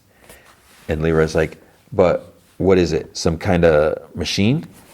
And the general like, we don't know. We don't know anything about it. Where it came from, how it works. What we do know is that it's surrounded on all sides by a group of objects. You think of them as beacons. If we can find them, they'll help us pinpoint the exact location of the weapon itself. And at that moment, we need you there, Major, to help us secure it. And the colonel comes in and he apologizes for interrupting. They got word from the dig site. So Dig's like standing out in the hall, and the colonel says the reports are still coming in, but it appears that they found something. So Leroy agrees to join them. At Juniper Hill, Lily's mom's dropping her off, and she begs her mom. The orderlies are like robotically smiling. Mom stays in the car. So just because she's screaming in the grocery store, they're going to lock her up? At the dig, it's like raining, so nighttime. This crane is like lifting up like an old car. Mud's pouring out and stuff like that. They shine lights on it. And looks like it's a car that picked up Maddie in the first episode. Because there's like, I think there's 2 bodies in the back and 2 in the front. So it's like the kids. Because I don't think there's 3. I don't think it would be Maddie's body. But they're like almost like skeletal. But it's like, wait, that happened 2 weeks ago? No, 4 months ago? Why is it buried? How's that a weapon? What? I don't know. But I'm digging the show. So as of now, you can probably watch episode 3, but it's good. It's kind of creepy. And again, they don't give us a lot. Like, did we even get Pennywise in here? Was it his glowing eyes in the Ronnie's mom's belly? So I like that they're not overdoing it. That's the smart thing to do. So that was good. Okay, now it's time for Adventure Time. What time is it? It's Adventure Time. Adventure Time's Fionna and Cake, season 2, episode 3. I wonder what people think of this show. I don't know if you. I can't imagine someone not being a fan of Adventure Time, but this show, there's so many like layers to it. It's blowing me away, the fact that what we had in season 1 of Fionna and Cake, and now in the second season we got Fionna and Cake world, and we also have regular Adventure Time. We have and we got it's just, and all these different characters, and then the fact it's crazy. I'm so excited with this, and as I watch this, I've seen all the episodes, but every once in a while I'm like, wait, who's that supposed to be? And it's like, am I supposed to know who that is? Have I completely forgotten or whatever? Because I feel like I'm pretty knowledgeable of Adventure Time, but I haven't watched it like multiple times. I haven't been able to. So maybe there's just a lot that I don't remember. I'm dying to watch, just start it again at the beginning, because I just love that show. So it starts off. It's weird because there's like Ice Kingdom, and it's like the old version, like the old style of Fionna and Cake, like fighting the Ice Queen. So this is like the original when Ice King was telling his fan fiction stories. So because the model of the characters are a little different, and Ice Queen tells Fionna that she's just jealous of her new fuel boy. Because she has a Flame Prince locked up in this big robot thing. And he tries like heating up, but then he kind of gets, there's like backlash, kind of like knocks him down. And the Ice Queen's like, the more you struggle, the more steam you make for my isotomaton. And Fionna says it, calls her a creep, and he's like, let him go. And Cake's like, or else. But then she gets frozen in a block of ice. Fionna gasps. Part of Cake's tail was sticking out of the ice, so she grabs the tail, and she spins the block of ice around, slams it into Ice Queen. It's like, no one hurts Cake. The ice cube thing just shatters. Ice Queen's like knocked out. A couple of Gunters, a couple of penguins drag her away, and Cake's like unconscious. So Fionna like picks her up, puts her like around her neck, like a kind of like a or whatever. What do they call them, stoles or whatever? Flame Prince, he's like passed out, even though like the robot's still like moving. It swings a fist, like it goes to punch Fiona. She slices the fist off like at the wrist with her sword. Then she retracts her sword and extends like a long like saw, and she swipes it at the robot somehow, chops the top of like at the midsection, the top half of the robot off, and then Flame Prince just kind of like tumbles out on the floor. And she goes to him. She's like, "Please be okay." So he's just lying there, and she kisses him, and his head like flames up, and then his whole body flames up, and then it's getting hot in there. The place starts melting. She's like, "We got a jet." As they're running towards the exit, a giant like stalactite like falls towards them. She pushes Flame Prince out of the way, and she like yells, like holding her hand up over her head instead of like trying to move. But then the scene shifts to current Fiona, and she's like dressed in like a workout outfit, and she has like a towel around her neck instead of Cake, and she's still yelling. She's like, "Oh, I'm gonna be late," but instead of holding the sword hilt, she's holding like a sub sandwich. So she starts running down the sidewalk, and it's like, wait, there's a cat, like it looks like a regular kitty cat Cake before she like changed, is peeking out of a garbage can, sees a sandwich in her hand as she runs by, and then there's a guy lying on the sidewalk, like he got knocked over, and she like shoves him. She's like, "Out of my way!" And then the cat like jumps on top of him, like is running after Fiona to get the cake. And a dude, he looks like Flame Prince, and he's like, "What a jerk!" And then he looks up at Fiona running, and he sees like a bunch of sparkles around her, and she's kind of like going in slow motion. But then he smiles and like, "Nice outfit though." And we get the opening. So is this a flashback, like before? So then it cuts to Fiona's apartment. She's on the phone. The others, Gary, Marshall, Ellis, P, and Baby World Finn are there. Finn's sleeping like in a clothes hamper, like full of clothes, whatever. And she's like, "Well, that's big talk coming from you, yeah? Oh yeah? You know what, Queenie? Screw you." And then Huntress, Pod, Plant, whatever, is still in the planter thing, the plant. And she gets woken up.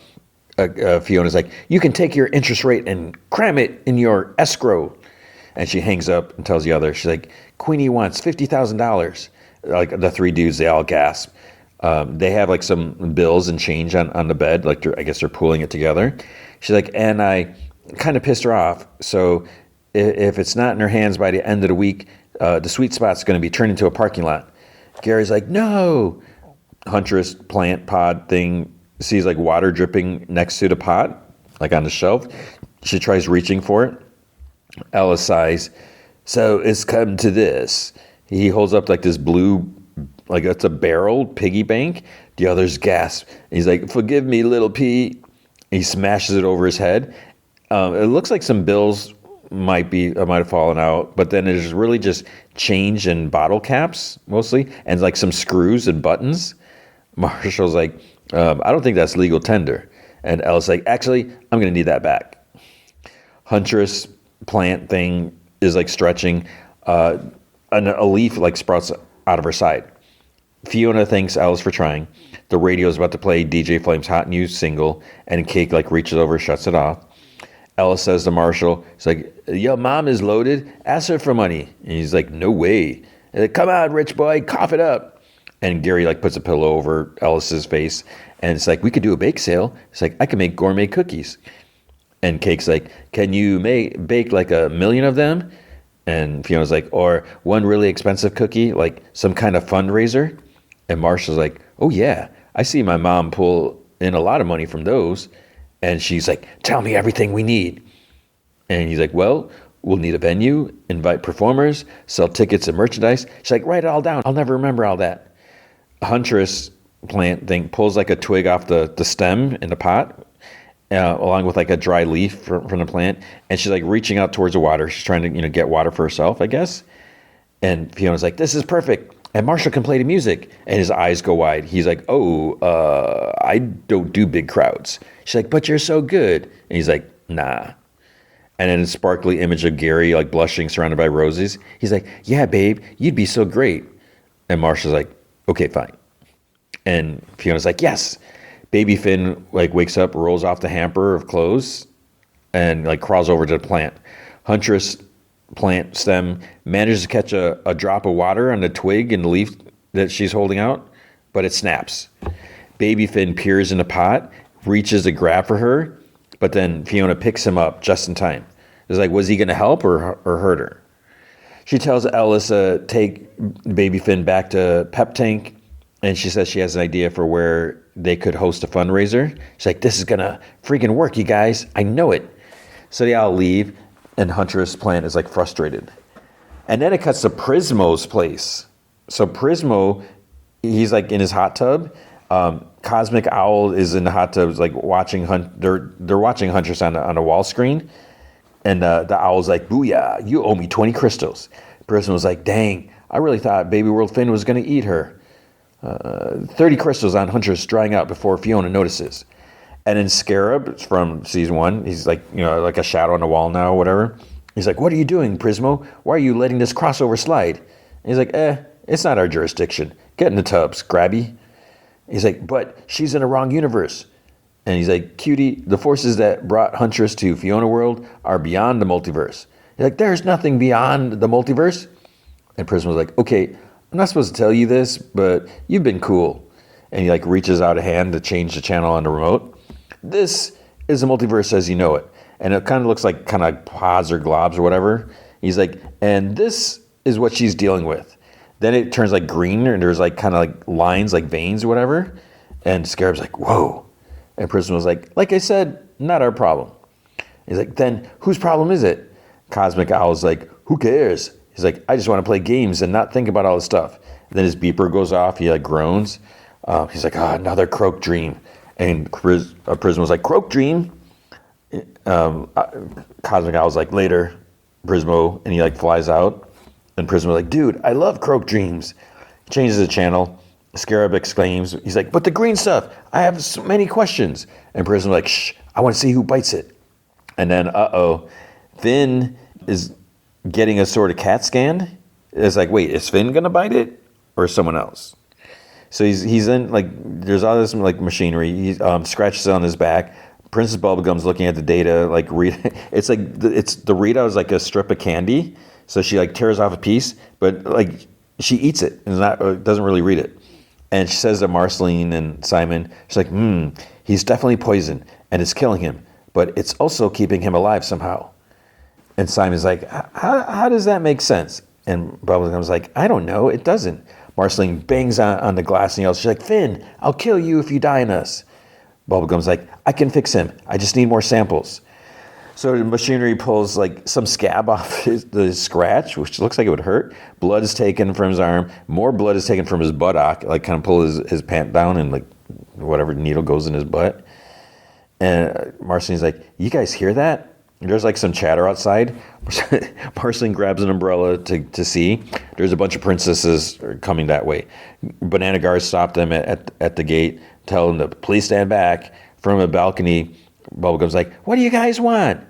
One of the princes is like, we heard Finn is in a death-like sleep. He needs the power of a true love's kiss to revive him.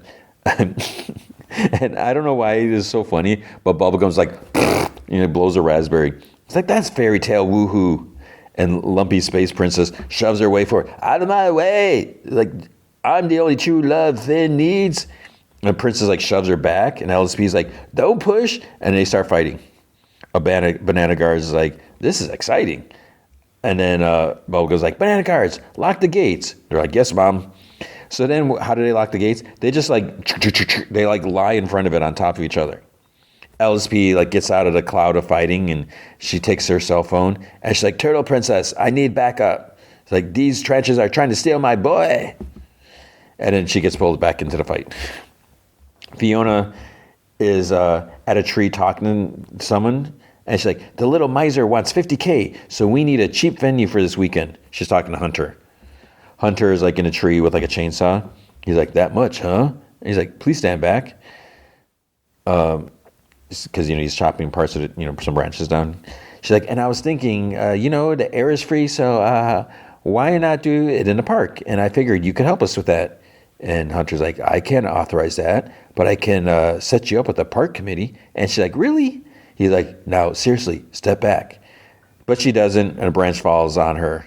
And he tries like unhooking the harness, and he tells her to hold on. But then she jumps up. She's like, "I'm okay," and she like laughs. And she's got like leaves in her hair and stuff. She's like, "Talk to you later." And when she's away, she like holds her head. She's like, "Ouch!" It's like, "I'm such a dummy." She like looks back and like runs into someone, DJ Flame, and he's like, "Oh shoot, sorry, you okay?" And he's like, "Fiona," because she's like she got knocked on the ground. And she looks at it, and he must have been like out running because he's like not wearing a shirt, he's glistening with sweat or whatever. And she's like, "Felix?" He's like, "Oh wow, Fiona." He offers a hand to help her up, but she doesn't take it. She's like, "I'm tough. I'm a tough guy." He's like, "Oh yeah, I know. You saved the world. That was seriously badass." And she's like, "Oh," and she giggles. And she's like, "Yeah, but I don't like to brag about it. What's new with you?" And he's like, "Oh, I've got a new song out. It's kind of blowing up. And I don't mind bragging about it." And she like blushes, like, I haven't heard it. He's like, "Classic Fiona." He's like, "I'm playing over at the Belly tonight. You should totally come." And she's like, "Oh, I don't know. It's kind of pricey." He's like, No, I'll put you on the guest list." And she's like, "Yeah, okay, I'll be there." And he's like, "Can I?" He like leans forward and pulls like a leaf out of her. He's like, "Oh, it's driving me crazy." He's like, "I'm glad I ran into you." And she's like, "Me too." Like literally ran into you. And he's like, "I'll see you tonight." And he runs off, and she watches him go. Sparkles around him. He's running in slow motion. So it's like the opposite of before. Banana guards are standing inside. His princes are banging on a door.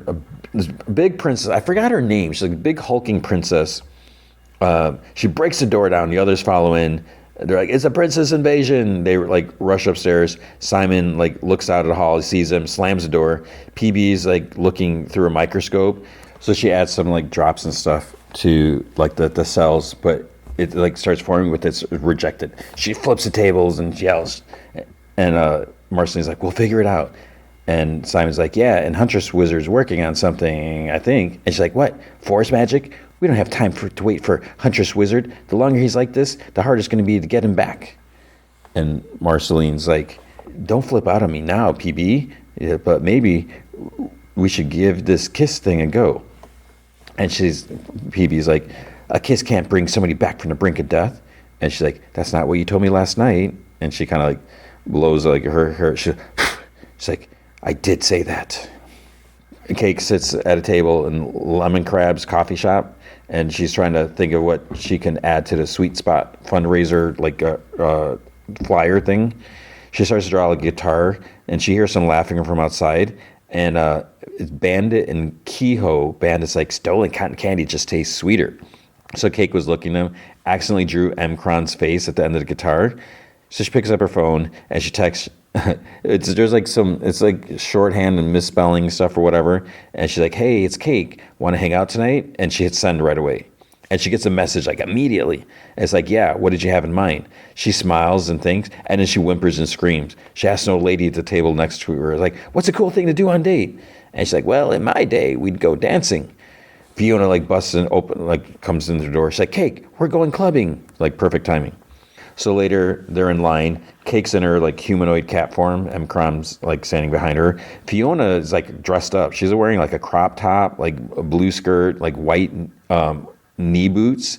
Her hair is like kind of like done up, and there's like kind of sort of ponytail at the top or something. There's three dudes in yellow glasses in front of them talking about how it's like, "I can't believe he's gonna be here tonight." I think they're supposed to be like banana guards, like human form, like Fiona world form, whatever. Cake asks Fiona, he's like, "Who are they talking about?" And Fiona lies. She's like, "I don't really know what they're speaking to." And Cake's like, "Why do you look so good?" And Cake's like, "Why do you, sexy?" And M. Crom points at Cake's hairstyle. And she's like, "You like it? Thanks." The three yellow shirts are told us to scram by the bouncer. So we're like, "Oh," they're sad. Fiona goes up and tells the bouncer, she's like, "I like your harness." And she whispers her name. And the dude looks at his clipboard and nods. She's like, "Come on, guys." Inside music's playing. People are dancing. Some dude, DJ Slime, is playing. And Cake says it's louder in there than she expected. So then this DJ Slime dude, he announces DJ Flame. Everyone cheers. M. Crom covers his ears because it's loud. Fiona's eyes go sparkly. Then Cake pulls her into the bathroom. Fiona, seriously? He broke up with you in a text message. And she's like, he only broke up with me because his feelings were getting too real and he was afraid. And Cake's like, you only dated for a few weeks. She's like, it was 6 months. And Cake's like, oh yeah. She's like, our souls are connected. I can't explain it, but I know there's something there. And Cake's like, this is a bad idea. And she's like, what do you know about relationships? And Cake's kind of hurt, and she like sort of like turns away. Then Fiona's like starts to say sorry, but then Cake's phone beeps. It's a text message from M. Cron. Says, sorry, it's too loud. I'm going to bounce. And she's like, no. She runs out. Fiona goes out. She looks at DJ Flame. She like blushes. He sees her. He's like, hey, my girl's here. Come on up, baby. She starts blushing, moving forward. He reaches out. He pulls out someone who looks almost exactly like her, but with like brown hair and a green, similar outfit, like skirt, crop top, boots. The crowd cheers. Fiona gasps. They kiss. Fiona's like gulps down her drink. Then she grabs another person's drink, gulps that down. At her apartment, water still dripping. Huntress plant keeps reaching. She's exhausted. She closes her eyes. She thinks back to being like in the void thing. And then she's like at a bar. Spirit Warrior's there. And he asks, what can he get her? She's like, I had the cure for Finn right in my hand and I lost it. How do I get back to that gnarly root space? How do I get home?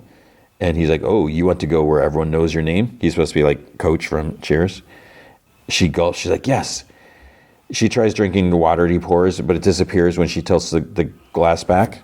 Then he holds up a beet. He's like, what do you call this? And she's like, beet? Follow the beet to its roots. And then he holds up a hoe. I use this to get underground. Then he snaps it over his knee. Huntress's glass of water bursts into flames. He's like, a broken tool seeks to flame. And then the flame disappears and her glass is empty. She's like, I'm about to croak from thirst. And he's like, that's all my good advice. You're on your own, kiddo. Then he disappears. She starts to dry up and wither, and a raspy voice, she's like, Fat, help, you are. And then back to plant, she's dries a bit, and then she kind of falls to the side, leans over. In Candy Kingdom, Finn's hospital bed's in a theater. Princes are coming up and kissing him one by one. Bubblegum's looking at all the monitors, seeing if there's any effect or whatever. Simon and Marceline are standing there watching. Marceline, she has a thing of wipes, which is kind of funny. And then someone, I don't know if Raspberry Princess, I forget all the princess' name. She kisses, just leaves some smudge on his face. Marceline wipes it, doesn't wipe it all the way. Then Hot Dog Princess, she's like, somebody help. So Simon lifts her up, nothing happens. She's like, that was practice. And she tries again, but Simon pulls her away. Bubblegum, she also puts her her hand in between. She's like, keep it moving. Simon's like, doesn't this kind of feel wrong? And Bubblegum sighs. She's like, I don't love it, but I'm willing to try anything right now. And Marceline's, just think of it as magic CPR. Is CPR wrong? And Simon's like, And then there's some thudding and murmuring. The door opens. They all turn around. They see someone in armor, and they all gasp and they stand aside. They part. The person goes up. They take off their helmet. It's Flame Princess with big, full flame hair, and Bubblegum's like, it's her.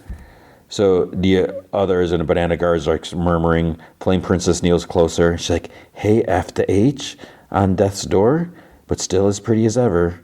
She's like, I really did love you. Smooch. Her hair flames up, bigger, bright light. Then it cuts to Fiona. She's gulps and groaning outside city gardens. She can barely stand. She starts texting Cake. It's misspelled. She's like, Cake, I'm really sorry I messed up your date. I love you. Then she sees Hunter go into the park department shack. She knocks, and he's like, oh, give me a second. But she opens the door. He's changing his shirt. And she's like, oh, sorry. And he's like, Fiona.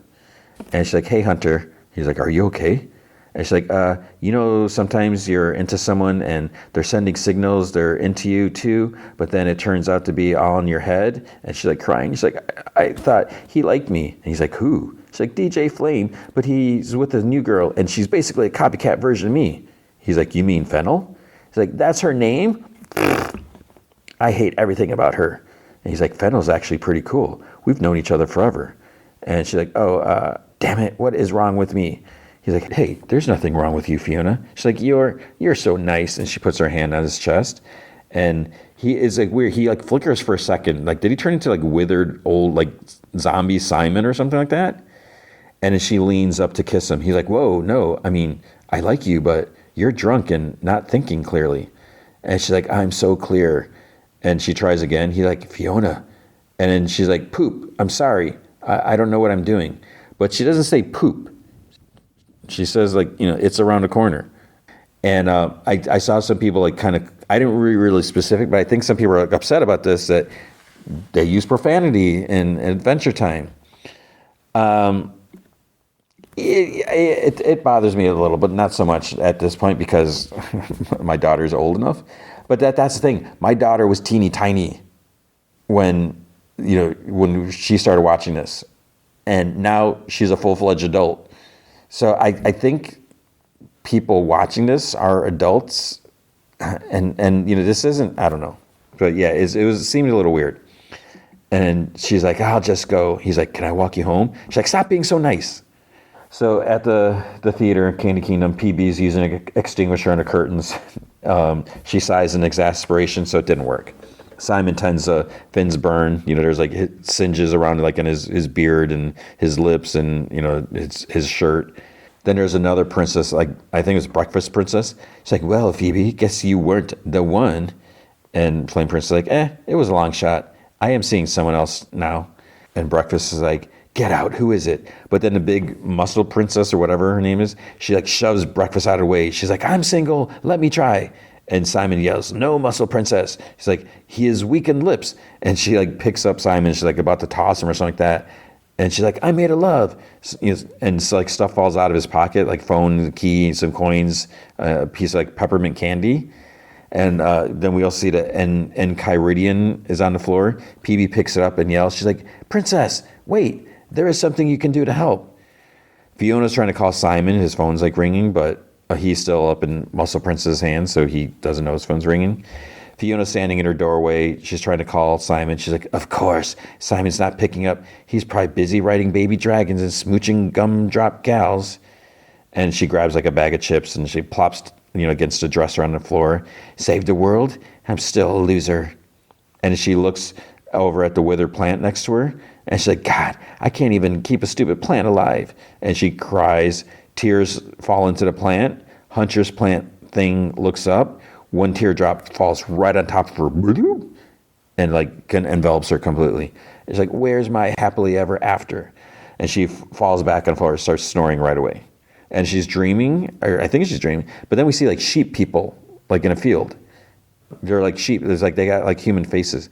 And there's this like cool shepherd dude. I think we're supposed to know who he is. He's got like these like kind of triangle, like sharp sunglasses. And he has like staff, and this wolf goes up to like one of them, and the shepherd dude grabs him with his staff thing or whatever, flips the wolf around, but then he's like yes, he like looks and he sees Cosmic Owl in the sky, and Cosmic Owl's like just ignore me, hoot. And then the dude looks at the wolf, and a sheep with a human face comes out of the wolf's mouth. Good night, Daddy. And then its mouth grows and its neck extends. Chomp. And Cosmic Owl hoots. And then the guy wakes up in bed, and he seems like a little old, like his hair, I don't know if his hair receded a little more, but there's like swords stuck in the wall. He's like, of course, 'twas but a stupid dream. So yeah, that's his name, Big Destiny. It's like, I meant to look up, like, what episode was Big Destiny in? There must be something. I totally forgot, so shame on me. He's like, Big D could never be defeated in the real world, or real style world, something like that. It's like, no way. He rolls onto his side, and he's still wearing his sunglasses, and then there's like a wolf snarl. And he like looks, there's a wolf like standing like right there, and like in his face. And then it opens its mouth, like Big Destiny, he like screams.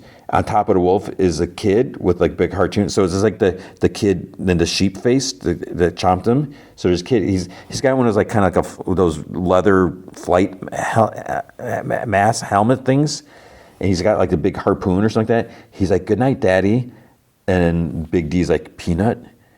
and then Prismo and Scarab are in a hot tub, like watching. There's like a piercing noise and Big Destiny groans, and Prismo's like, "Damn, Joyce croak dream," and that's the end of the episode. These endings are so weird how they're like so abrupt, but yeah, that was it. So that was it was I feel like so much happened. It's just so weird, but I dig the show. So I hope you do too. So that was that episode. So more to come. And now the movie feature is Predator Badlands. So I kind of mentioned this. I think I mentioned a little at the beginning. Yeah, when I heard about this, I was like, Predator movie. Yeah, I like, I respect, I like the Predator movies, but I'm not a big fan. And it's funny, I said the same thing about Aliens before, and then Alien Earth, I love the show. But I think my prompt, I will say this, Prey, I thought that was a cool movie. I did enjoy that. But like the recent, they had the sort of like animated Predator thing. I started watching it, and this is my problem with basically everything Predator, like, reading Predator comics and everything. It's like Predator comes often so many times to Earth. It's like, how come everyone on Earth doesn't know about the Predator when they come like every 6 months or something, practically? So these Predators come to Earth, supposed to be like the fiercest hunters in the galaxy or whatever universe. They keep getting defeated by simple humans, with like no technology or whatever, and they're so far advanced.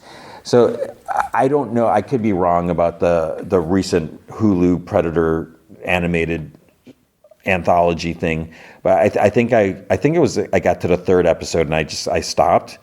But it's like, okay, here's Predator fight, defeated. Predator fight, defeated. So it's just like the same thing. I'm like, all right, so we got a Predator movie. This is gonna be the same thing. Predator's gonna come get defeated. It's like, and you kind of have to have that, because in all the movies, the Predators are the bad guys. So it's like, you don't, I don't care, every once in a while we get an exception, but you don't root for the bad guys. Something is going to come and hunt an innocent person. No one's going to root for the bad guys for that to happen.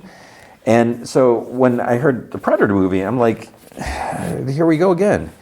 But then, with the trailer, I saw Elle Fanning, and I was like, wait, she's like a synthoid, a robot. I was like, does that mean, we have a sort of like crossover with the Alien universe? And that is one of the things, and it is. And I think that's brilliant. It's not like too forced or anything like that, but we know that they are in the same universe. So the fact that we have a synthoid from Weyland Yutani, I love it. It's again, especially after Alien Earth. This movie actually surprised me, and when I went into it, I had zero expectations. I was just like, all right, I'll see this Predator movie. It's a Predator movie, so of course I should have to see it. And there's nothing else out, so it's like, okay, fine, I'll watch this. And the other thing is when you see the Predator, there's something about the Predator without its mask, and it's like the eyes are little tiny beady eyes. It doesn't really look that fierce, and the Predators without their mask, they're, I don't know, they're not as the mouth part is scary, the mouth and the teeth or whatever, but it's like the other part, not quite so much. So that was the other thing when I saw the trailer. I was like, okay, this is the Predator we're gonna have. I was like, okay. The movie kind of twists things, or kind of changes, kind of goes in a different direction, and that's brilliant. I think that is why people are going to enjoy this movie as much as they are, and it kind of changes the whole narrative of the movie, the whole idea, the whole concept. We are in this case rooting for the Predator. So we have a Predator. He's actually kind of like the runt of his clan, and he's with his brother. I don't want to spoil too much, but he's like with his brother. He's like kind of training him, and he's like, okay, in order to get your cloak, whatever, to become like, part of the clan, and to get father's approval, he has to like pick a prey and defeat it, and like bring back a trophy to their dad. And then there's like so that this dude, this young predator, runt predator, he wants to go for like the fiercest thing possible. And his brother's like, not even father, or even father's scared or whatever, won't go after us. He's like, then that's what I will do.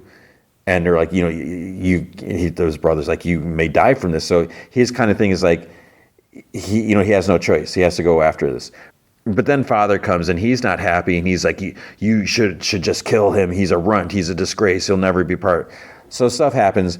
Predator ends up going off, and he goes. So he's going after this incredibly deadly creature on this like kind of like deadly planet, and that's the basic. That's sort of the premise of the movie, where he wants to go after this big, crazy beast. But the whole planet is just like vicious. So it's kind of cool seeing the predator. He lands on his planet. He kind of crashes on a planet or whatever, and he's got some tools and weapons and all stuff like that. But he's still trying to adjust and trying to figure things out and all that. And then he runs into as he's not doing super well, but he's hanging in there. And he kind of runs into Elle Fanning, and she's a synthoid. If you've seen the trailer, the poster, whatever, it's just her upper torso. She has no legs. So she's like, hey, she kind of wants some help from him. And this was almost a little too much. She provides a little comedy relief, and but it's also she provides like the regular narrative, because the predator speaks in a different language. And she has like even though they have translators or whatever, so she speaks to it in English and it speaks to her in its language, so they can understand each other somehow through that. But she's trying to get some help from it, because she wants her legs back, and she tells her story, like what happened and everything like that. And there's also more to it than that. There's other stuff that happens, like what they're going up against, and so forth. And I just think it worked. There's some little things that are like okay, but I like the idea, and things kind of from there. It sounds like I may have spoiled a lot, but there's some other aspects also that kind of changes the direction of the movie again. And so there's other things that are going on, and that's what I think was cool and fun. There's a lot of action. You get your Predator action. I feel like we have something like sort of new Predator weapons, and it was a lot of fun. We got a lot of action. I will say in the beginning, I was when I'm still like I don't know about this. There's this fight going on in the beginning. It's like kind of dark. As I'm watching this, I'm like, am I watching like the 3D version of the movie? Because a lot of times 3D movies seem darker because you're wearing the glasses. And then as I'm watching this, and of course I'm not just watching the movie, I'm kind of analyzing things, which is kind of taking away from enjoying the movie. But I was like, is this movie like, they're fighting in a cave. It's like, is it supposed to be so dark so we can't see all the detail, so they don't have to make it look quite as good because it's dark, so you can't see everything. But then there are parts where it's brighter and so forth like that. So I don't know, whatever. It's probably just me being stupid skeptical or whatever. But yeah, so I wouldn't say it was perfect, but it was a lot of fun, and I feel like they really did a good job with this. Now, I mentioned earlier, could there be a sequel? You got this world, so of course, there's something that you can continue. Maybe these characters don't survive or something like that, but you can further. You got the clan stuff and everything like that, so you can definitely do something with this. I don't know. Now, the director, or not the director, it is a director, Dan. Trachtenberg. So I think he did Prey also. He did Prey in this one, and I think he has an idea for another one that he would want to direct. So the question is, would it be a sequel to this or something different? There's also supposedly, apparently, talk about bringing Arnold Schwarzenegger's his character back, and I don't know if it probably couldn't be in this timeline, because I don't know when this movie takes place, and that was one of the things I was kind of wondering about, like, what's the year here? The fact that we have synthoids from Weyland-Yutani means it's not in present day. So I don't think we could have this predator, if he survives, go up against Dutch unless somehow, I don't know. But I think that would be too much, maybe. It'd be smart. It'd be a way, but yeah, I don't think you can, I don't know. So if you like Predators, the franchise, you should definitely see this. It is cool on the big screen, with the sound and everything like that, and just to see all the action and stuff. And like I said, it is kind of different, so it is kind of cool to see. So I would definitely recommend it if you're on the fence with it. And like I said, I zero interest. It's whatever, and I really enjoyed it. So I think they did a good job with it. So I recommend it. That's all there is to say without spoiling more. But again, I really thought they did a good job with everything, and just the weapons are cool. I feel like they took the time to do new stuff. I think they're new weapons. I mean, I'm not a Predator expert, whatever, but it felt like they were different. So definitely go see it, and definitely come back next week because we will have another episode. But thank you for listening to this week's episode. So big thanks to Andrew Loken. He is a big supporter. You can be a supporter too by going to patreon.com/gmanfromheck. Any amount you can commit to will be awesome. If you commit at the Rick Jones tier or higher, you get access to the Secret Podcast from Heck, which is an additional 30 minutes podcast entertainment every single week. Did a bunch of Off of Mind episodes. I'm probably going to do another one soon. I had one in mind last week. I don't know if I'm going to do it. I don't even know if it's worth doing. I've been doing some Off of Minds classic, or not Off of Minds. I've been doing some classic what if issues. I really enjoy the old ones because I feel like it was just like really fresher, like back then. So I may do another one. There's one about the Avengers, I think is the next issue. So we may do that. But if you can't commit to a monthly commitment, you can also help out by going to coffee.com/gmanfromheck, and you can buy me a virtual cup of coffee. ko-fi.com/gmanfromheck. You can buy a virtual cup of coffee or 10 or 1 or whatever. So next week, we're going to have Fionna and Cake. We're going to have Welcome to Derry. Maybe that Pluribus show, probably. We'll see that. I'm kind of hesitant. It's like, adding a third show. I've been liking this 2 shows per week plus a movie. It's made things easier, but we'll probably do that. And then the movie feature is going to be The Running Man. And this is the other one. So I'm already like, I don't know about this movie. And that's the thing. So if they can impress me with this, that says something. But if I'm just like, it's okay, it could be better than that, since I'm not a fan of what's his name. But hopefully you are. So that is going to be it. I hope you're doing well. Happy Veterans Day. Thank you to all the veterans, any veterans listening, or if any in your family. Again, they're amazing. Where would we be without our veterans? So thank you for your service. And thank you for listening. Thank you, everyone, for listening. I hope you are doing well. I hope you have a great week. Hope you had a great weekend. I hope you're taking care of yourself. And I hope you remember, be good to each other.